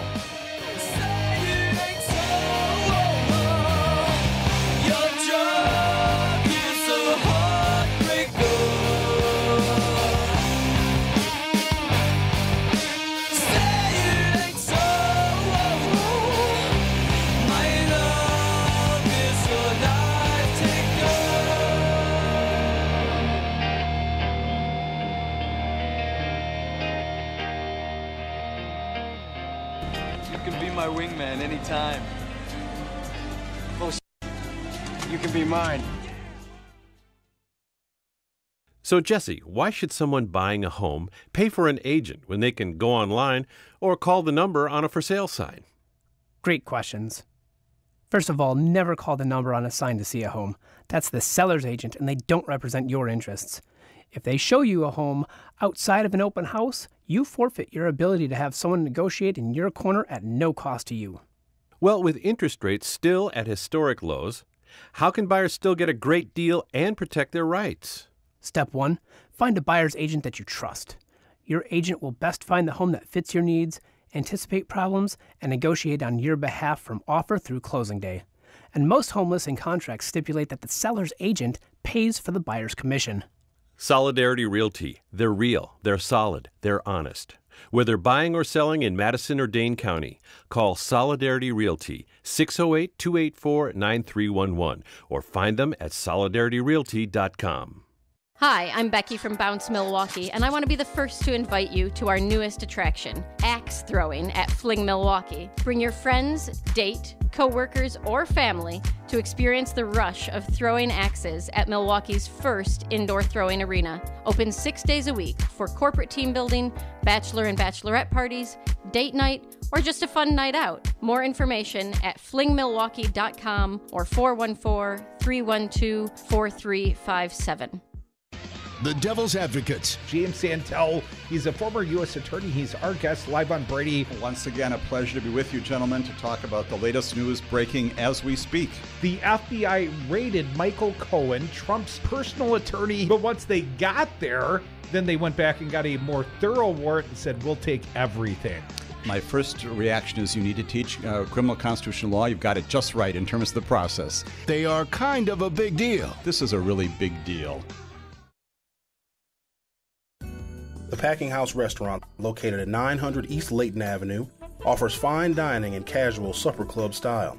Family owned and operated for over 40 years, the Packing House features great steaks, prime rib, and the best fish fry around. Join us for live music on Wednesday through Saturday evenings. The Packing House Restaurant, open for lunch, Monday through Friday, and dinner nightly. Call us at 414-483-5054 or visit us online at packinghousemke.com. You concerned about speaking up at work? Do you feel like you have no say in your day-to-day work routine? Join Teamsters Local 344. Call 414-258-4545. Get a seat at the table. Join your brothers and sisters in negotiating for better wages, hours, and working conditions, and be part of the most powerful union in North America. Teamsters Local 344 covers sales and service throughout Southeast Wisconsin and package and airlines statewide. Contact Teamsters Local 344 at 414-258-4545 or at local344.org. I would like to thank you, President Trump. I also want to express my thanks to Governor Walker. Foxconn CEO Terry Goh is thankful to the Republicans who delivered his $4.5 billion in corporate welfare. Thank you to Foxconn. Scott Walker thanks the foreign corporation who received the largest corporate welfare subsidy in history. Thank you, Mr. President. What about thanking the hardworking Wisconsin taxpayers you saddled with a generation of debt for a project that may never be paid back? People should be rushing to me and patting my back and say, hey, thank you, Mr. Foxconn. Call Governor Scott Walker at 608-266-1212 and tell him no thank you to corporate welfare, no thank you to environmental rollbacks, no thank you to a project that may never be paid back, no thank you to Foxconn. This message was paid for by the People for People Corporation. Donate online at p4ppc.org, p4ppc.org. Women want them, men want to be them. Tom and Cruz are the Devil's Advocates. Welcome back to the Devil's Advocates radio show on Real Resistance Radio, streaming live on the Facebook pages and on YouTube, on Twitter at Devil Radio, and the party line is open. Talk or text at 844-967-2789. You know, the ones I love, Joe, and the ones I like, Tony and Senator Johnson, they're no longer here. Now it's just me and you, Keith. It's just us, man. Oh, love the one you're with. Love the one you're with. So love some of us at 844-967-2789. You know, at the top of the hour, I'm going to air one of my grievances here this week. Oh, did you hear that the Roman Catholic Church, that they rape kids and then cover it up? Yeah, we'll get into that a little bit. You know, lighten it up in the happy hour. But before we do, I want to get to one piece in Politico. Under the radar, John Gershon on the course, Transparency and More. Judge, Trump's release of dossier memos opens door to disclosures from FBI. Let's get to it. President Donald Trump's decision to declassify competing congressional memos about the validity of the so-called Steele dossier means the FBI lost its authority to rebuff Freedom of Information Act requests about the Bureau's efforts to verify the report's intelligence linking Trump to Russia during the 2016 campaign, a federal judge ruled on Thursday. U.S. District Judge Amit Mehta previously blessed the FBI's decision to refuse such FOIA requests by declining to confirm whether any records exist about the aspects of its handling of the hotly contested dossier prepared by former British intelligence officer Christopher Steele. The judge ruled in January that Trump's tweets about the dossier did not require the FBI and other intelligence agencies to be more responsive to public records requests on the issue. However, Mehta said Trump's actions in February to greenlight the release of one memo from House Intelligence Committee Chairman Danny Nunes and a separate memo from the panel's ranking Democrat, Rep. Adam Schiff of California, left untenable the FBI's position of resisting disclosure. Here's a quote from the 13-page opinion. It remains no longer logical or plausible for the FBI to maintain that it cannot confirm nor deny the existence of documents. The Justice Department sought to distinguish between the dossier discussed in the House memos and a synopsis of the dossier presented to Trump and then President Barack Obama in 2016. However, the judge rejected that stance. That position defies logic, wrote Mehta, an Obama appointee. He also rejected the government's refusal to say whether the FBI even has a copy of the synopsis. The decision came on an FOI lawsuit filed last year by this reporter in Politico and a pro-transparency group, the James Madison Project. The ruling represents another incremental step in revealing just how much the FBI has been able to verify or discredit the rather personal allegations contained in the synopsis derived from the Steele dossier, said Brad Moss, a lawyer pressing the lawsuit. It will be rather ironic if the president's peripheral actions that resulted in this ruling wind up disclosing that the FBI has been able to corroborate any of the salacious allegations. A Justice Department spokesman did not respond to a request for comment on the decision. The ruling will not take immediate effect because the case was on appeal to the D.C. Circuit when Trump approved the release of the House memos. The appeals court is now likely to remand the case to Meta to determine whether the FBI has other grounds to withhold records about verifying the dossier. So, what does that mean? That Trump's actions could ultimately end up being a demise for him to, what, let the FBI or put the FBI in a position where they can no longer reasonably refuse Freedom of Information requests regarding the salacious allegations in the dossier, which I believe that's the PP part, Keith. Was it the PP tape? The PP papers. The PP papers, is that what it is? P for PP papers.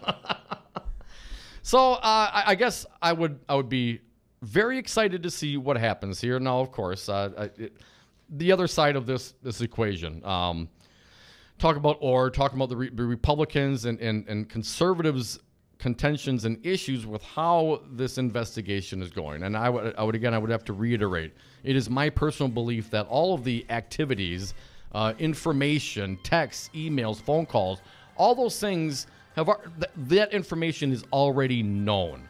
Now it's a matter of how does it become public? How do we use the legal system as we understand it and have it to justify pulling it out and putting that information into the public realm? Because at the end of the day, what Donald Trump did and didn't do as it pertains to Russia and that election, frankly, if he did it, we got to know about it, and I don't give a damn how it comes out. The truth got to come out. Transparency is essential for a vibrant and working democracy.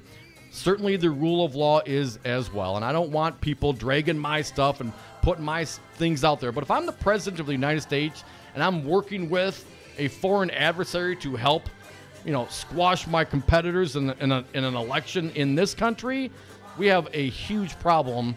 And for my Republican friends, I would just always say, hey, if it was Hillary, would you be that way? We are the Devil's Advocates. This is Real Resistance Radio. We're going to lighten it up and talk about Jesus on the other side. 844-967-2789. The happy hour starts in 8 minutes. Everybody's been outplayed. Forget it, Donnie. Hi, Resistance Radio listeners. This is Kim Schrader, the president of the Milwaukee Teachers Education Association. We are the 4,600 educators who make Milwaukee's public education system possible. MTA members are the guardians of public education because every single day we are fighting to strengthen and protect public schools our students deserve. MTA educators are leading the fight in Milwaukee public schools for smaller class sizes, more recess, physical education, art, and music opportunities for every child in MPS. MTA educators are the champions for healthier school meals, positive discipline practices, equitable schools, and schools that partner with parents. MTA members are the guardians of public education, and we are proud to teach all children, regardless of their zip code. To learn more, follow us on Facebook at the Milwaukee Teachers Education Association. Do you own a rental property, or would you like to partner with a rental investment team? Call the pros you can trust at CCL Management. Rental expertise second to none, a general contractor on staff to direct repairs and improvements, and real estate brokerage services tailored to the small investor. If you're ready to invest in rental property or just need professionals to manage your real estate portfolio, call us, CCL Management, at 608-833-0009 or visit us on the web at cclmanagement.com. Have a drink at Regano's Roman Coin. This neighborhood corner tavern is as classic as the street it occupies. Family owned and operated since 1966, Regano's Roman Coin is located in a former Pabst Tide House on historic Brady Street, serving an array of craft beers with a focus on Wisconsin breweries. Also, weekly drink specials, trivia on Wednesdays, seasonal sporting events, parties hosted for all occasions, and pet friendly. Open 11 a.m. Tuesday through Friday, 10 a.m. Saturday and Sunday, closed on Monday. Regano's Roman Coin, Milwaukee's pet friendly, cash only order and classic corner tavern. You are listening to Real Resistance Radio, WRRD 1510 AM Waukesha and WTTN 1580 AM Columbus. Always streaming at realresistanceradio.com. Jury breaks, gorilla split decision. I'm Barbara Cusack. Jurors in the Paul Manafort financial fraud trial have gone home for the weekend with instructions from the judge not to discuss the case in any way. He's ordered them back in earlier than usual for a Monday, 9:30 Eastern Time, to begin a third day of deliberations. Do you think with the jury clearly deliberating longer, it favors your client? I do. And he does. That's Manafort's attorney, Kevin Downing. Earlier, Judge Ellis revealed he had received threats and was being protected by U.S. Marshals, giving that as a reason he did not want to reveal jurors' names. Bob Costantini, Alexandria, Virginia. Correspondent John Stolness reports a court battle has been decided in the case of a Massachusetts dessert company that accused its ice cream supplier of destroying its business by secretly altering the recipe. The jury gave dessert company 600-pound gorillas a fraction of the nearly $4 million they wanted from their ice cream supplier, Mr. Cookie Face, receiving just $720,000. Not only that, Mr. Cookie Face was handed the full $270,000 it wanted in a counterclaim over being stuck with unused ice cream sandwiches. President Trump blamed local officials for his decision to postpone a military parade in Washington this fall. Correspondent Barbara Starr tells us. The veterans groups, many of them a bit dismayed about that dollar figure, believing that there's a better way to spend $92 million if the Pentagon has that much money to decide what it wants to do. Mayor Muriel Bowser said D.C. expenses alone would have been $21.6 million, an expense the local government was expected to be reimbursed for. A Pennsylvania bishop in the Harrisburg Diocese named its grand jury report on rampant sexual abuse by Roman Catholic clergy held a mass of forgiveness today as the Vatican expressed shame and sorrow over that scandal. The grand jury report criticized Harrisburg Bishop Ronald Gaynor for advocating to the Vatican that the two abusive priests should not be defrocked. I'm Barbara Cusack. Join the resistance against dirty carpets. Call Zero Res Madison today for our summer special. Clean and sanitize 3 rooms for only $139. Call 608-848-9000 or schedule online at ZeroResMadison.com. Zero Res, spell it forward or backward, it's the right way to clean. I'm jumping in with my clothes on. Most party fouls are pretty dumb, but if you decide to drink and drive underage, you could lose your license and your freedom. Learn more at ultimatepartyfoul.org. Brought to you by the National Highway Traffic Safety Administration and the Ad Council. The Resistance is live 7 days a week here on Real Resistance Radio. Tune in Sundays for Meet the Press with Chuck Todd from 11 a.m. to noon. Then it's the Jeff Santos Show, kicking ass for the middle class from 12 to 3 p.m. And Citizen Action's Battleground Wisconsin rages from 3 to 4 p.m. Get your groove on with Stu Man PM, politics and music, 4 to 6 p.m. with Stu Daniels. Mandatory listening, always streaming at realresistanceradio.com. A federal judge authorized a new psychological exam on the man who shot President Reagan. A government-appointed psychologist will examine John Hinckley to determine whether he deserves unconditional freedom. Since his 2016 release from a psychiatric hospital, the now 63-year-old has been living with his mother in Virginia, answering to multiple restrictions on his movements and contact with the outside world. The judge says Hinckley's present mental condition and risk of dangerousness now need to be assessed. Hinckley was found not guilty by reason of insanity in the 1981 assassination attempt on the president. Jan Johnson, Washington. The reigning Miss America admits she's been bullied, manipulated, and silenced by the pageant's current leadership. In a letter sent to former Miss Americas, Kara Moon says she decided to speak out despite the risk of punishment. Moon noted that she's been left out of interviews and meetings. I'm Barbara Cusack. Five9, your local single-source IT solutions provider. Specializing in cloud technology, consulting, servers, networks, and hosting. We manage your IT so you can focus on running your business. Enjoy technology. Enjoy 59s.com. You took the first step and quit smoking. But even former smokers may still be at risk for lung cancer. That's why SaveByTheScan.org wants you to know about a new low-dose CT scan that can detect lung cancer early. It takes only 60 seconds and could save your life. You took the first step, now take the next. Visit SaveByTheScan.org for a simple quiz to see if you're eligible and talk to your doctor about screening. SaveByTheScan.org is brought to you by the American Lung Association's Lung Force Initiative and the Ad Council. Indoor baseball, anyone? Most party fouls are pretty dumb, but if you decide to drink and drive underage, you could lose your license and your freedom. Learn more at ultimatepartyfoul.org. Brought to you by the National Highway Traffic Safety Administration and the Ad Council. For Real Resistance Radio, I'm Stu Daniels with your headlines. Irish Fest starts today in Milwaukee. It's the world's largest celebration of Celtic music and culture. Featured music artists this year include Natalie McMaster and Mary Jane Lamond. Irish Fest goes through Sunday at the Summerfest grounds.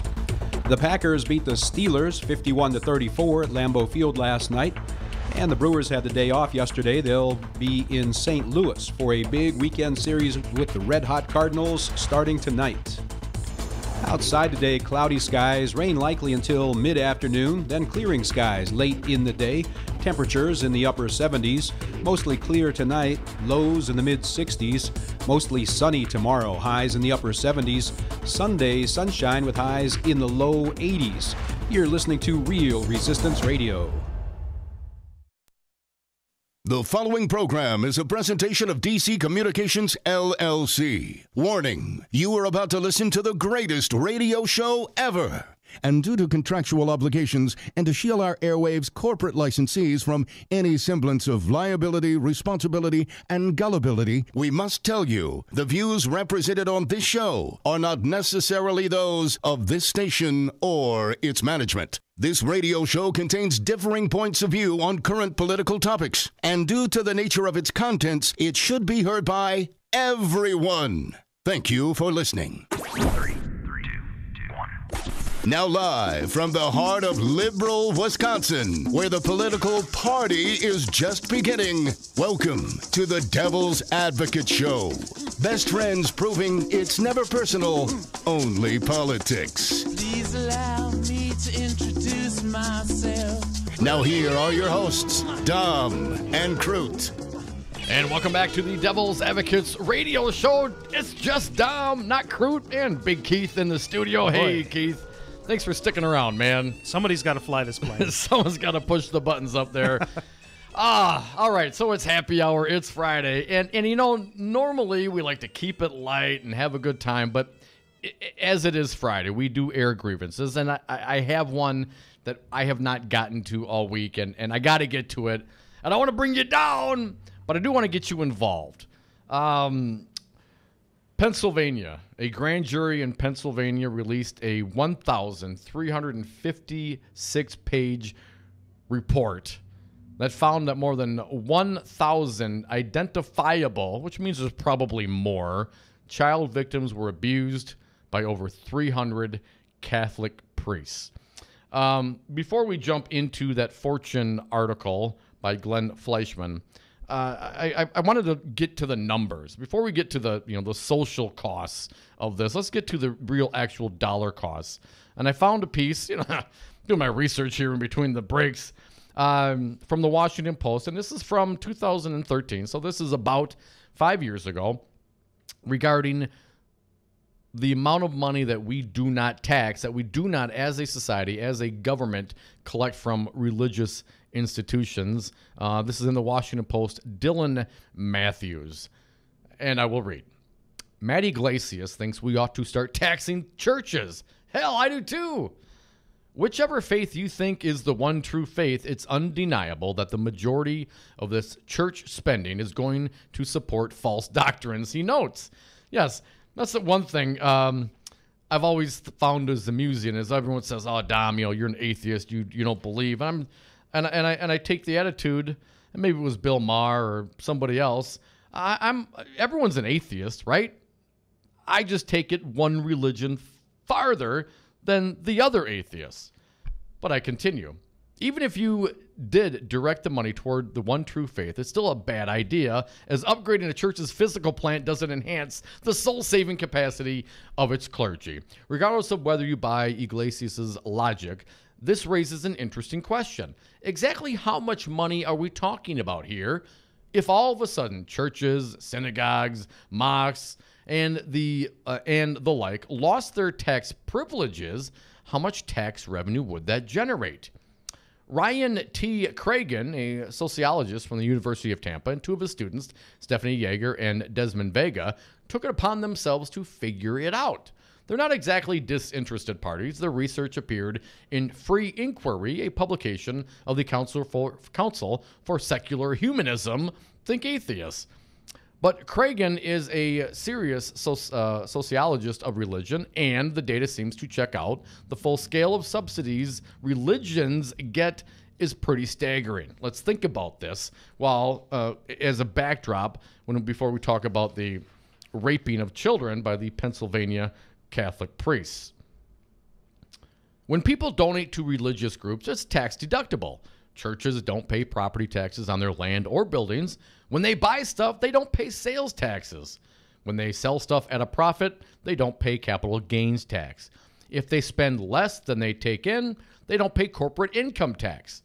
Priests, ministers, rabbis, and the like get parsonage exemptions that let them deduct mortgage payments, rent, and other living expenses when they're doing their income taxes. Now, I'm not clear here. That may have changed, but I will continue. Again, this piece from 2013. They are also the only group allowed to opt out of Social Security taxes and benefits. Cragen et al. Estimate the total subsidy, wait for it, at $71 billion. Oh yeah, that's almost certainly a low ball, as they didn't estimate the cost of a number of subsidies like local income and property tax exemptions, the sales tax exemption, and most importantly, the charitable deduction for religious giving. Their estimate that the religious groups own $600 billion in property is also probably low, since it leaves out property besides actual churches, mosques, etc. The charitable deduction for all groups cost about $39 billion in 2013, according to the CBO, and given that 32% of those donations are to religious groups, getting rid of it just for them would raise about $12.5 billion. Add that in, and you get a religious subsidy of about $83.5 billion. Of course, these subsidies do more than reduce revenue. Property tax exemptions, in particular, distort real estate construction decisions and allocate more land to religious entities than would otherwise be the case, which drives up rent for everyone else, especially since religious groups tend not to buy properties in high-density skyscraper-style developments and instead get a whole lot of land for themselves. All right, so in 2013, 5 years ago, they're estimating, based on one study, of a religious subsidy of about $83.5 billion. And that's a low ball, folks. Let's say it's 100-ish. Call it $100 billion, and I think that's a year every single year. And what does that get us? What does that get you? Now, back to the Glenn Fleischman piece in Fortune. Among the horrific revelations of a 1,356-page Pennsylvania grand jury report that found more than 1,000 identifiable child victims were abused by over 300 Catholic priests, one stands out starkly. Priests allegedly using church property to produce child pornography. With one priest, George Zerwas, the grand jury said his diocese knew of complaints starting in 1987 that he purportedly sexually abused children. Zerwas was shuffled among positions until he was placed on quote-unquote personal leave in 1995, which lasted until he was murdered in Havana, Cuba in May of 2001. The report claims Zerwas and 3 other priests created child pornography in parishes and rectories using whips, violence, and sadism while raping their victims. Their victims, of course, being child victims. This is child rape. Oh yeah, child pornography filmed on site at the parishes and rectories. I continue from the Fortune piece. The 3 other priests were later charged in 1988 with the sexual assault of 2 altar boys.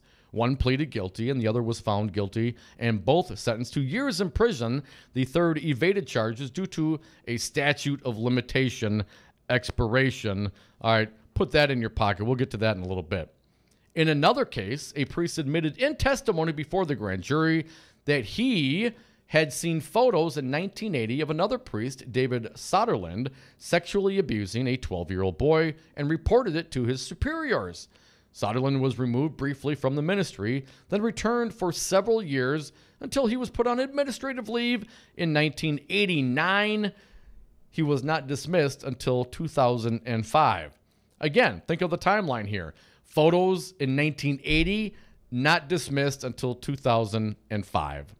I continue from the Fortune piece.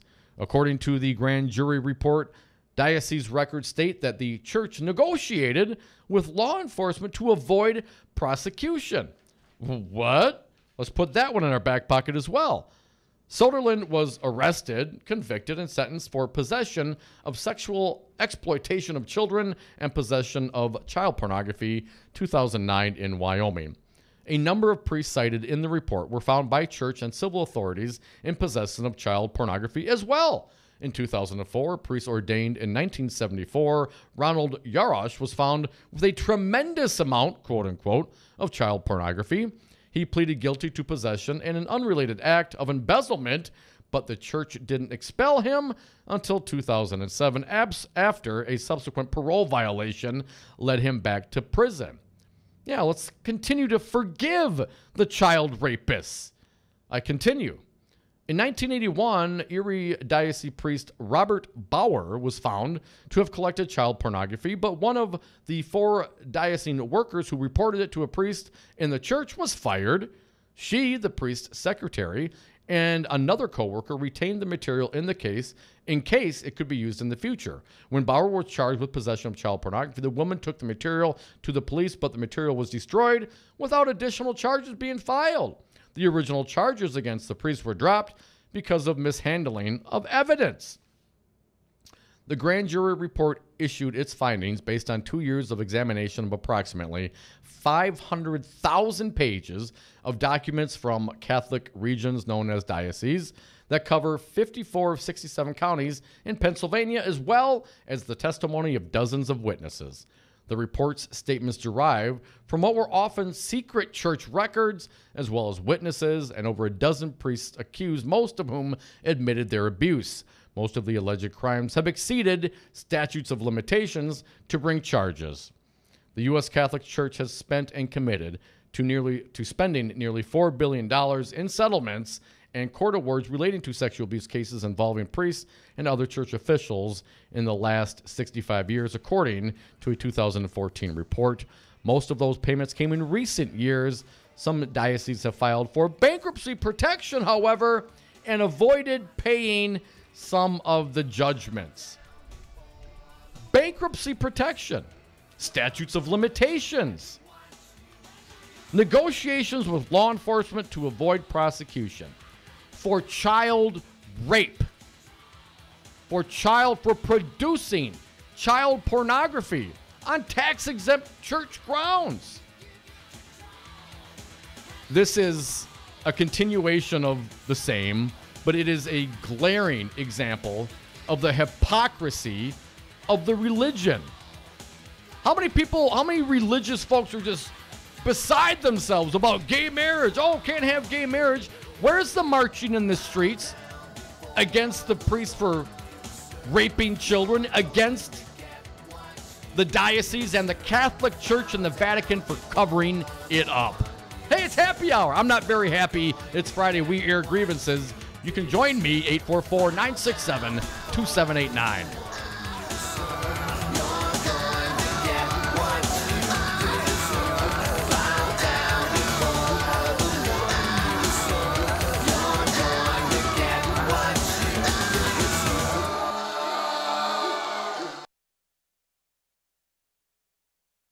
On marijuana, unfortunately, it's a public health issue and a public safety issue. I've opposed that. Dr. Sanjay Gupta, how can medical marijuana help those addicted to opioids? There's three big things. There's clear consensus now that cannabis can treat pain. That is not an opinion. That is a consensus conclusion by big scientific bodies like the National Academy of Science. We also know that it can help treat the withdrawal symptoms of opioids. People, they don't want to be on enemy anymore. They want to quit, but they develop the terrible withdrawal symptoms. And now we have evidence that it can actually help heal the part of the brain that is diseased in someone who's an opioid addict. If you had to start from scratch and design a substance to help lead us out of the opioid epidemic, like in a lab, it would probably look very much like cannabis.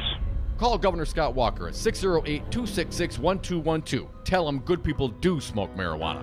This message was paid for by the People for People Corporation. Donate online at p4ppc.org, p4ppc.org. Man, do I love card night. You ready, boys? You got a king? Go, fish dad! Oh, come on. This is WWE superstar Titus O'Neil. It only takes a moment to make a moment. Take time to be a dad today. Learn more at 877-4DAD-411 or visit fatherhood.gov. Brought to you by the U.S. Department of Health and Human Services and the Ad Council. You're not wired to have a response to this sound. But when we introduce a new stimulus, save the food, we're helping to stop food waste. Save the food. For tips and recipes, visit savethefood.com. Brought to you by NRDC and the Ad Council. Join the resistance against dirty carpets. Call Zero Res Madison today for our summer special. Clean and sanitize 3 rooms for only $139. Call 608-848-9000 or schedule online at zeroresmadison.com. Zero Res, spell it forward or backward, it's the right way to clean. I'm Andy Buck, Field Representative with Painters and Allied Trades of Wisconsin. It's an issue that brings constant challenges for building contractors. How to find qualified painters, glazers, and drywall finishers. IUPAT knows what you want. A professional job performed by skilled workers who care about safety, training, and finishing strong. Workers who are reliable and ready on demand. Let IUPAT provide the people power that you need. You'll feel confident the job is finished right.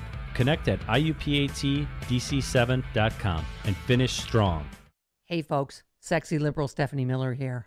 Most new Wisconsin jobs are in Dane County, it's true. Some of my listeners are relocating to Madison. Many already commute there. When asked where to turn for a trusted real estate team that understands Madison, I say the same thing. Solidarity Realty. They help you through the process and protect your consumer rights.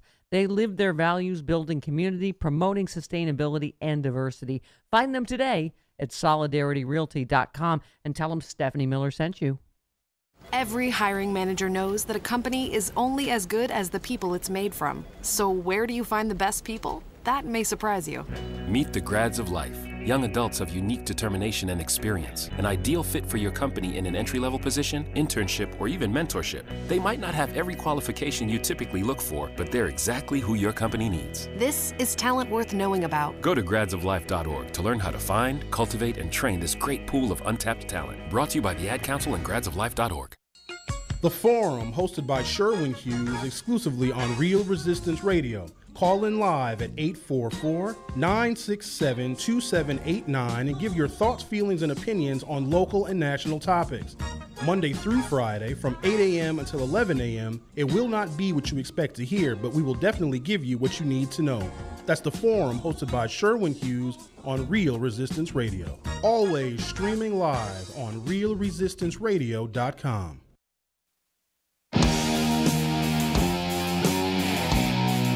I would have gotten away with it too if it wasn't for those meddling devil's advocates.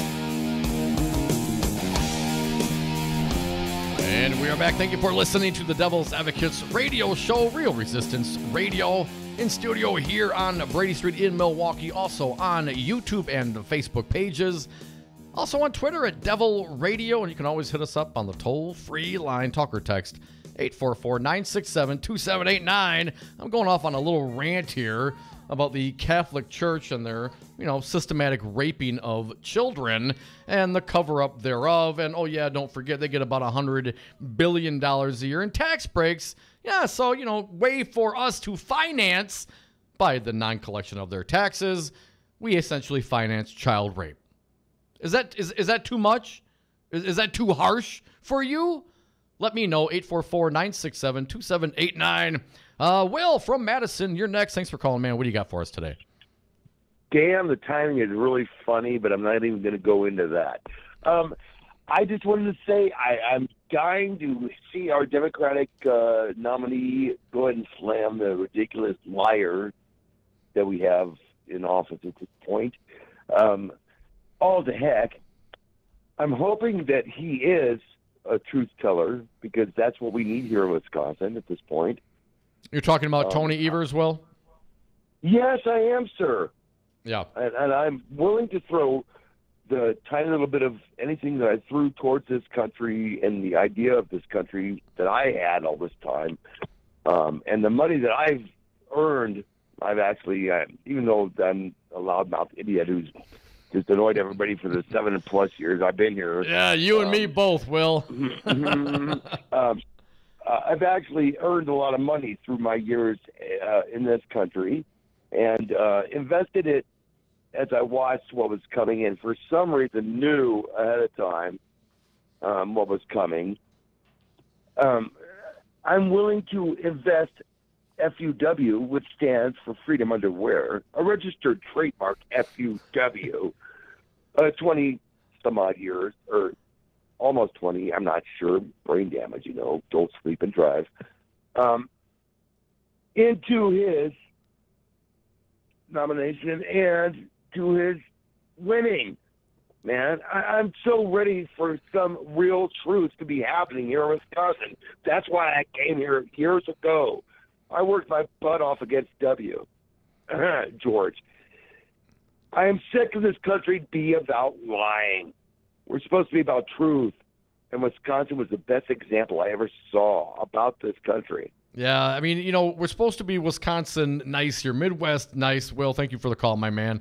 And certainly, when I was growing up as a kid, in many ways, I couldn't wait to get out. I was born in the burbs of Metro Detroit, moved out to, the North Woods at a very young age, and, didn't know that not everybody was Italian, on the farms around me. So I learned, but my parents traveled back and forth quite a bit. So I 5-6 times a year driving from outside of Appleton, Wisconsin, back to Detroit and back and forth. And it was always, country, but I go to the city and they had, alleys and sidewalks and cable TV and, curb and gutter, the cable TV. Yeah, you could get a pizza delivered. And so for the longest time as a child growing up, I was just thinking to myself, God, I can't wait to get out of here. But as I got older and matured a little bit and learned to, appreciate what I had and learn to appreciate my friends and my family and my environment and what people were really like in this state, and then traveled to other states as well and found, damn, we are some really nice, good people here. The kind of people that will talk to you in the checkout line and not think it's weird. You go do that somewhere else, people spray some mace on you. Like, what are you doing? But I think certainly, as to Will's point, this current administration has pulled us away, purposefully tried to divide us. And as much as I know our friends out there can't stand Ron Johnson, find the points of commonality and let's exploit those. And, when you can do that, when you can get back and sit down and talk with your friends that may not agree with you, or make friends with people who do not agree with you without busting beer bottles over each other's heads, and accept that, there's certain norms of behavior and that we all should stand up to. And you don't get to just run your mouth off at the corner bar without everyone chasing you out and tar and feathering you. But thanks for the call, Will. Thanks for the rant. We'll get back to this.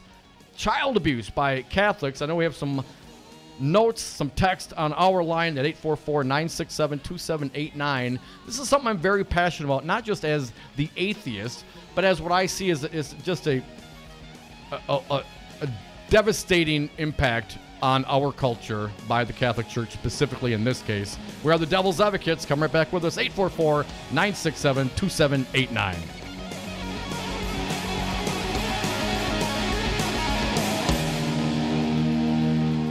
5 your local single-source IT solutions provider, specializing in cloud technology, consulting, servers, networks, and hosting. We manage your IT so you can focus on running your business. Enjoy technology. Enjoy 59s.com. 180 over 111, and I had a stroke. I couldn't speak or walk. This is high blood pressure. Get back on your plan. Go to loweryourhbp.org. Brought to you by the American Stroke Association, American Medical Association, and the Ad Council. Donna from Louisiana. The storm just hit, and we went from donating to the food bank to needing it. Hunger is a story we can end. End it at feedingamerica.org. Brought to you by Feeding America and the Ad Council. I'm Jesse Picaholes with Solidarity Realty. If you're looking for a home in Madison or Dane County, call me. I know Madison. I know homes. I'll protect your best interests. Call Solidarity Realty at 608-284-9311 or search solidarityrealty.com.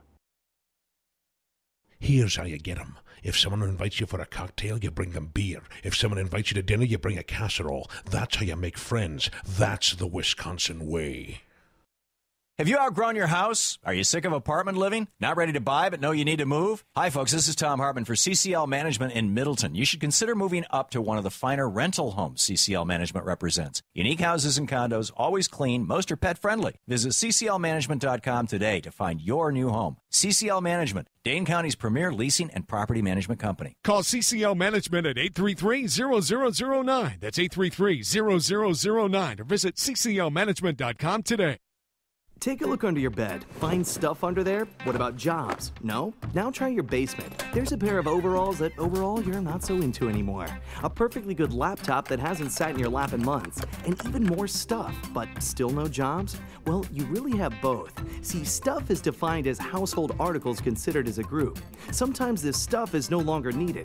Wait, no longer needed? That can't be right. Because remember those jobs you were looking for? Those are really needed, and they're the stuff inside your stuff. Even inside that winter coat that moved with you to Phoenix. Our job is to unlock those jobs, and it starts when you donate your stuff to your local Goodwill. Here's how we do it. When you donate to Goodwill, we sell your stuff to provide job training for people right here in your community. So just by teaming up with Goodwill, you help create jobs. And isn't that worth parting with the leftover keytar from your 80s cover band? Goodwill. Donate stuff, create jobs. Find your nearest donation center at goodwill.org. A message from Goodwill and the Ad Council. Live via phone, he is former U.S. Attorney Jim Santel. Firing Bob Mueller doesn't mean that the prosecution, the investigation goes away. Pardoning one individual does not mean that you undo everything that has been done before. So this notion that somehow by shutting down and by pardoning and by sort of stopping the process, you're also stopping the wheels of justice is simply, again, it's simply wrong. The Devil's Advocates, weekday afternoons on 1510 a.m. Wisconsin's Resistance Radio.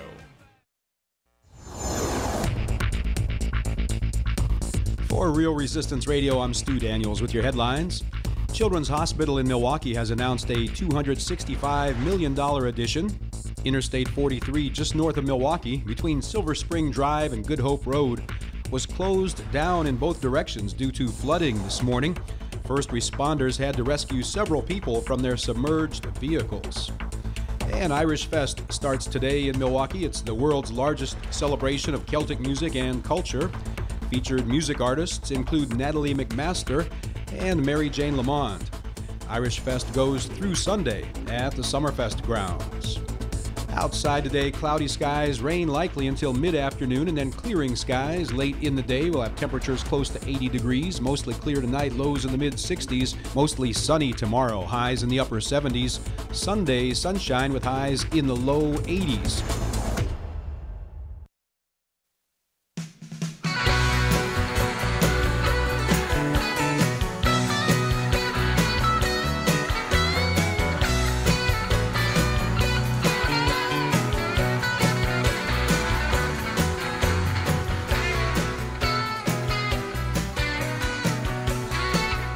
Welcome back to the Devil's Advocates radio show, Real Resistance Radio, 844-967-2789. You can join me on my rant. I am airing my grievances. Organized religion, but Catholic Church raping children, covering it up systematically. while, religions in general in this country get about $100 billion a year tax break, so we subsidize the abuse. I take issue with that. Perhaps I'm, oversimplifying it. Please call me up, correct me, tell me I'm wrong, tell me I'm right. Let me know what your thoughts are at 844-967-2789. We have some callers. Let's get to them. We also have some folks texting us up. We'll get to those as well. We'll start with Randy from Madison. Hey, Randy, happy Friday. Thanks for calling. Thanks for participating. What do you got today? Hey, Dom, I have a question. Listen, do you think that there is an agenda for the present oligarchy within the United States of America to become amplified more like the Russian oligarchy? And secondly, do you think that all the people that died for our country, for our democracy, for our idea of democracy and the sovereignty of our nation would have a problem with that? Oh, damn, Randy. Is there an agenda? I don't know. An agenda, perhaps. A conspiracy of like-minded folks to perpetuate that agenda upon us? I'm less convinced of that, Randy. Certainly, I think you get to a point where those who seek power and money exclusively become kind of black holes in that regard, and that's all that they see. I think that's ultimately what a guy like Donald Trump and his personality ends up being. So I think, that's a self-perpetuating cycle once you get to a certain point, Randy, but I'm not clear that, there's this an overreaching agenda and conspiracy by, the 1% of the 1% of the 1% to, put that on us. I just think that's a natural cause of their actions and how they want to live their lives. Okay, but Dom, haven't you seen the actions of Trump and his administration in the last 2 years have tried to break up the democratic nations of NATO and almost like play into Putin's thing? I mean, come on. No question about it. Yeah, and I get that, but again, I think that would be separate from the oligarchs in this country getting together and imposing something. I think that happens if Trump is truly a tool of Russia, Randy, then that is the end result. Yes, so discord and anarchy. Well, Trump's certainly that guy. Now, the other side of that, certainly people voted for someone to shake the system up. And I don't think you can deny that Trump is doing that. Now, what has Trump done to the system, to my perception, was giving me a whole new appreciation about how frail this democracy, this experiment that we engage in or not engage in, depends on the perspective, Randy. I think most people do not engage.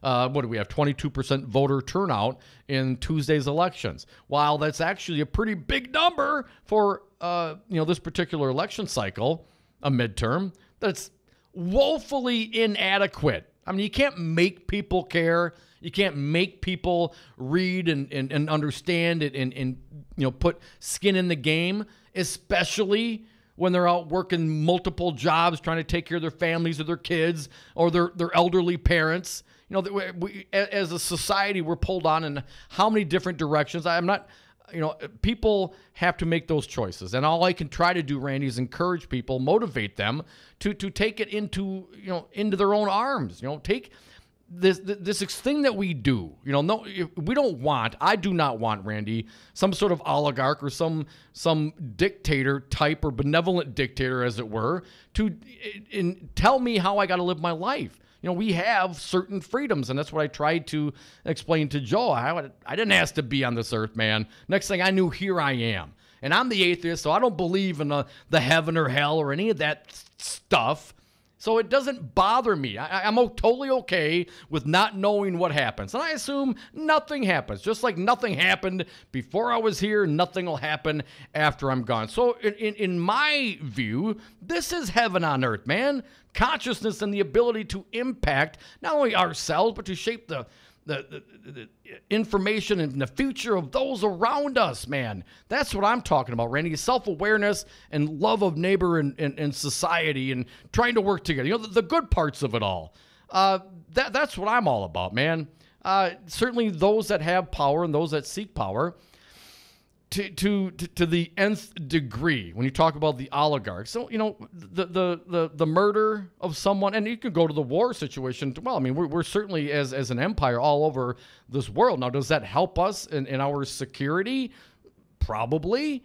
But is that allowing for other nations and other people on this earth to blossom and find their own way? Not when we're putting our thumb on the scale every which way we can. Now, is that good for our national interests? Perhaps. But is it short term, medium term, long term? Define what the national interest is. National interests change. So, it's people dying for war is a tragic thing.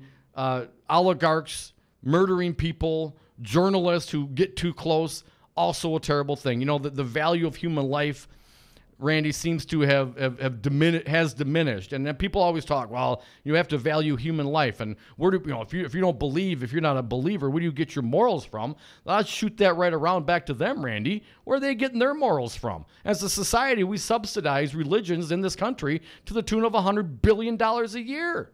For what? For what? So people can believe that they're going to heaven? So people can believe that they have to behave a certain way or otherwise they're going to go to hell? I know I'm kind of all over the board on this thing, Randy, but my I guess ultimately comes down to how do we as a society try to balance all of these things, right? The individual that I am, well, it's obviously greater than just me, but we have this country, we have individual rights. That's kind of the point. So we want to balance our individual rights and needs and desires along with what is the greater societal good, and who determines what the good is. And when you have people like we have here in the state of Wisconsin, hopefully we have a governmental system that's reflective to the needs of the people. We determine what that good is. That's what this experiment is all about. Not oligarchs or dictators telling us what the good is. It is us determining it and doing it from the ground up. Well, it takes a certain level of self-awareness. It takes a certain investment in time and energy to friggin' think about it. And when you're jumping from one job to the other, hopefully you don't come up with any sort of health problems or any drama in the family, drug addiction, opioids, cancers, ALS, whatever it is, everything that can impact us. Let alone wars and societal issues. I mean, we're jumping left and right and trying to figure it all out. And in the meantime, those at the top, those that have it all, the types that have so much money that borders don't matter, the types that have their private planes and meet other folks with their private planes, the ones that don't care, the ones like Donald Trump that thinks that I'm just going to talk to my rich buddy over there and he's going to help me out. But when from the ground up, you're looking, well, we have borders and nations and laws, and you're not supposed to do that. But when it doesn't matter to you because you have a house in several countries and accounts all over the world, and you jump here to there, you have a different perspective. Now, I'm not saying that's a global perspective. In some regards, perhaps, we should all try to get there, be a little less nativist, as it were. But that's not how it is. But the only ones who can really do that are the ones that have the resources to not give a damn what the laws of one puny little nation are. And as a society, as a country, as a constitutional republic, we have not only the right, we have the obligation to our citizens to rein that behavior in. Because just because you can do it doesn't mean you should. And an active democracy, perhaps one that votes in greater quantities of 22%, can have a huge impact. We got the numbers, man. All we need is the motivation to bring everybody along. Thanks for the call, Randy. I'm not clear if I answered any questions there. But let's keep going on the phones. Joe from Stevens Point, you will be next. Happy Friday, Joe. Thanks for allowing my rant, man. What do you got today? Domsky, good to hear you. Hey, man. I don't know. I don't think we've ever seen a time where there's been more churches and more suffering. And I think that modern churches are pretty much nothing more than, a way for just business to get done within a church, people to find somebody to remodel their kitchen or, it's not about alleviating suffering. And, it's like, and I'm of the age, and I think you are too, that, pre-internet, I remember just certain people that you would know, they would always pull out the boogeyman, you know, the Ouija board, religious authority, you know. I've never seen ghosts. I've never seen, you know, that stuff is really getting tucked away. And I think people are putting that stuff to sleep because it went on for, you figure, thousands and thousands and thousands of years. The organized religions held a thumb over this, the humans on this earth for longer than this experiment that we've been doing here for several hundred years, Joe. No doubt about it. I mean, when they finally stopped killing the scientists, you know, heaven forbid you think that, you know, the sun is the center of the solar system. Heliocentric, geocentric, hell, you got to be locked up and put away. I mean, it's absolutely ridiculous. Yeah. And the facts were right there then. It was then. And we still, to some regards, we fight those battles because these institutions have been around and had power for thousands of years. And now as what, you know, somewhat enlightened. And I don't want to, and Joe, I got to tell you, I have family members and friends that are religious, spiritual people. And I get it, whatever gets you through the night. But I don't think you get a tax deduction for that. I don't think that because that you believe in some certain thing that I call today's religions or tomorrow's mythologies, Joe. I don't think that you get a special deal with the police department to not report child rape. You know what I'm saying? I mean, how is this acceptable in any way, shape, or form? Where are the people marching? All you religious people that are against gay marriage and let that man bake a cake. Well, how about raping little kids? You got a problem with that? Can you make a cake for that? Yeah, nobody steps up to the plate for them, and we've just seen, and it's a lot like, what about all these senseless wars? I mean, when you talk about bombing school buses of 56 kids and killing them, and it's got U.S. made in U.S. Containers that they're finding from this exploded munitions, and you know, where's the pushback? Where's the morality? Well, and as a big Christian nation, right? We're the anti-war folks. I mean, who would Jesus bomb? You know, are they going to bomb someone for trade lines and oil lines? Is that what Jesus would do? You know, the whole thing is so just freaking hypocritical. But it's wars are, you know, political, and there's lots of things involved. One thing is really easy to understand, Joe, and certainly appreciate your call, man. One thing is really easy to understand that everybody can understand. Raping kids is not okay. Getting a pass from the local police department for raping kids is not okay. Getting shuffled around and put into your I Rape Kids clinic run by the diocese of which you raped the kids and out and then transferred again is not okay. This happened. I mean, the Milwaukee Archdiocese issue, of course, we just went through an election and we had Matt Flynn, and I personally like Matt Flynn. And when I first met Matt, I didn't know he was involved in that whole issue. And it came back to bite him. It really did. Now, you can argue whether or not he knew or didn't know. I'm not even going to go there. But when these things are right in front of us, we have to do something about it. And when you have an organization like the Catholic Church, and, you know, the Vatican finally came out today and said something, thank you, too little, too late, once you start paying taxes. When they set up these little fiefdoms and trying to hide behind bankruptcy laws so they don't have to pay out their cemetery fund to pay back the victims of child rape. What? How is that acceptable? There should be a RICO statute. We should be going after every single one of these organizations and pulling every asset and pulling everything we can to put them out of business, because it is a business. They make money and they don't give anything back. Oh, they give us spiritual guidance. Yeah. And they rape kids. Not all of them, but about 300 priests in Pennsylvania at least raped over 1,000 kids, and there was systematic cover-up. We had issues right here in Milwaukee, the Archdiocese. I believe it's Bishop Nolan, or whatever he's called now, tried to set up a trust to shield assets from bankruptcy to pay back what they did to the victims, victimizing them all over again. All right, we got some callers. We got to go to break. 844-967-2789. It's the happy hour. Last segment coming up.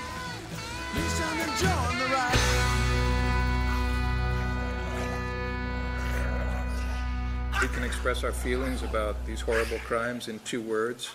Those are shame and sorrow.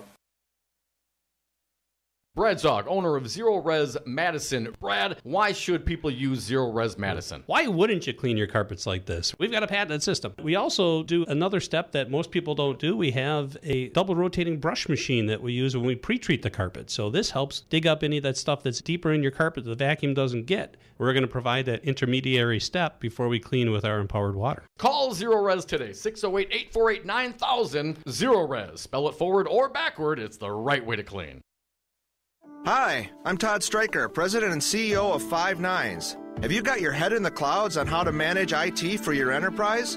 We can make your dreams a reality. With our enterprise cloud technology, consulting, servers, networks, and hosting, we'll manage your IT so you can focus on running your business. Consider Five Nines your personal enterprise IT solution. Enjoy technology. For more information, visit fivenines.com. That's the number 5, NINES.com. Here at Bounce Milwaukee, we not only want families and friends to build connections, we also want to grow those connections in our community. That's why every Wednesday night from 5 to 8 p.m., we host Refuel the Resistance. It's a great chance to have a drink in our arcade bar, try something from our fantastic restaurant, connect with progressive activists, and support local organizations. For more information about Bounce Milwaukee's Refuel the Resistance, visit us at bouncemilwaukee.com or call 414-312-4357. Josh Call, the candidate for Wisconsin Attorney General. Do you think voter ID had a suppressive effect, not on 100 voters, but on thousands of voters and perhaps tipped the election to Donald Trump? This is an issue that came up at our trial. And first of all, I should thank you guys because we actually introduced into evidence the recording of you interviewing Dale Schultz, who was talking about the passage of the voter ID law. That was one of our pieces of evidence. I would have gotten away with it too if it wasn't for those meddling devil's advocates. So, Jesse, why should someone buying a home pay for an agent when they can go online or call the number on a for sale sign? Great questions. First of all, never call the number on a sign to see a home. That's the seller's agent, and they don't represent your interests. If they show you a home outside of an open house, you forfeit your ability to have someone negotiate in your corner at no cost to you. Well, with interest rates still at historic lows, how can buyers still get a great deal and protect their rights? Step 1, find a buyer's agent that you trust. Your agent will best find the home that fits your needs, anticipate problems, and negotiate on your behalf from offer through closing day. And most home listing contracts stipulate that the seller's agent pays for the buyer's commission. Solidarity Realty. They're real, they're solid, they're honest. Whether buying or selling in Madison or Dane County, call Solidarity Realty, 608-284-9311, or find them at solidarityrealty.com. The Western Scrub Jay. I was taking my science class on a virtual reality bird-watching expedition. All of a sudden, Charlie Kane shouts, "Arr! Arr!" He had spotted the elusive black swift, a bird rarely seen in the wild. For a brief moment, Charlie had not the eyes of a 9-year-old boy. He had the eyes of an eagle. Teachers just have better work stories. Find out how creative teaching can be at teachdfw.org. Brought to you by Teach and the Ad Council. Looking for a job worth talking about? Teaching is creative, collaborative, and intellectually challenging.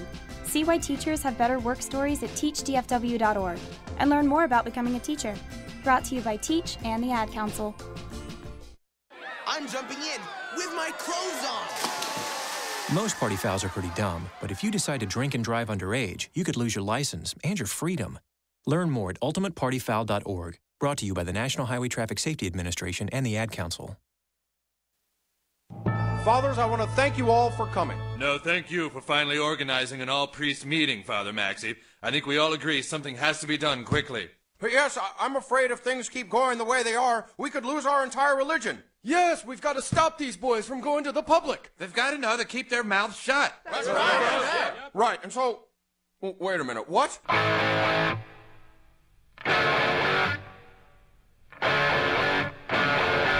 The Devil's Advocates, radio for the 99%.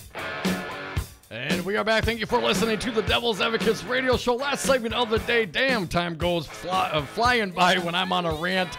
We got a few callers. Let's try to jam them all in this segment. Wisco, Paul, we're going to start with you. Hey, man, happy Friday. What do you got for us? Well, happy Friday to you, Dom. One of these days I'm going to have to send you a six-pack of Capital Amber down there. I will take it. First. Okay. Hey, if there is a hell, a lot of the leaders of the Catholic Church are going there. Yes. Looks like it's all about money, and I'm starting to think maybe tax religion. So that was my comment today, and you have a great weekend. Thank you, Wisco. You too. Avoid those Scott holes out there. Hell yes, let's tax religion. Why wouldn't we? I mean, what could you do with $100 billion a year? Pizza Box Mike, you're next. Hey, buddy, how you doing today? Man, when was your last confession? I confess every day on the radio, man. Hey, the best part of confirmation for me was it confirmed I don't have to come back to this place anymore. You're good to go. Yeah, look, the people that don't go to the church are the ones that have the most faith. We don't need to go there to get guidance. We kind of learned what was right and what was wrong through our own experiences in life. What church did Jesus go to again? I keep forgetting. Right. Which tax-deductible church did he hit? Yeah, man. Yes. Okay. Well, anyway, we were so hungry when we were kids. We used to go to church just to eat that little piece of Jesus every week. Get a little wine. And Mike, and again, I got to reiterate, no, we all have friends, and we come from for some reason, a faithful, religious type of society. And that's fine. Whatever gets you through the night, I'm totally, so long as it doesn't involve raping kids and being subsidized with my tax dollars, knock yourself out. Yeah, well, I guess it kind of goes along with politics, man. It's all about truth and honesty, and and if you don't have that, you don't have anything. No, you hear the kittens in the background? I do. Oh, you're such a good man. I love those cats. I see them on Facebook. You are a good man, Pizza Box. See you later. All right, my man. Thank you so much. We are the Devil's Advocates. Running out of time. Let's take Ian from Milwaukee. It's Friday, Ian. Happy Friday. What do you got today? Hey, man. Happy Friday back at you. Man, it'd be really nice to see some of these priests and nuns and cardinals and whatever, archbishops, whatever they have, actually have some dignity and stand up and take off their gown and say, I'm done. Like, this is a dirty atrocity that's been covered up for years, like, centuries, really. I don't know. It's like you got a Roman Empire. An empire created the religion, and it is like, now it's going to be a state religion. They compiled these letters and books that were written back then that comprised the Bible. I mean, you're going to trust, whatever, I digress a little, but still, it's like, the whole thing is just, the whole history of it's disgusting to me. I don't like to flippantly use the word hate, but I actually hate Catholicism. Because, I mean, my mom was molested, South Milwaukee. Oh, sorry, man. As a young girl by a priest in a Catholic church. That had affected our entire lives, me and my family. But one thing I do like about Catholicism, because I used to kind of dabble. I used to read the Bible and do some Jesus stuff. They've got some really awesome homeless shelters and soup kitchens. And so that's like the really good side of them. But no doubt, Ian. Thank you for the call. Running out of time, and I encourage people to do that. But you can have those shelters and soup kitchens and take a tax deduction for it, as any charity would. Folks, we are the Devil's Advocates radio show. Thank you, Joe Zepecki Communications. Thank you, Senator Ron Johnson, bringing some light beer down to the studio. Thank you to you, all of our listeners. We'll be back on Monday. We are the Devil's Advocates. This is Real Resistance Radio.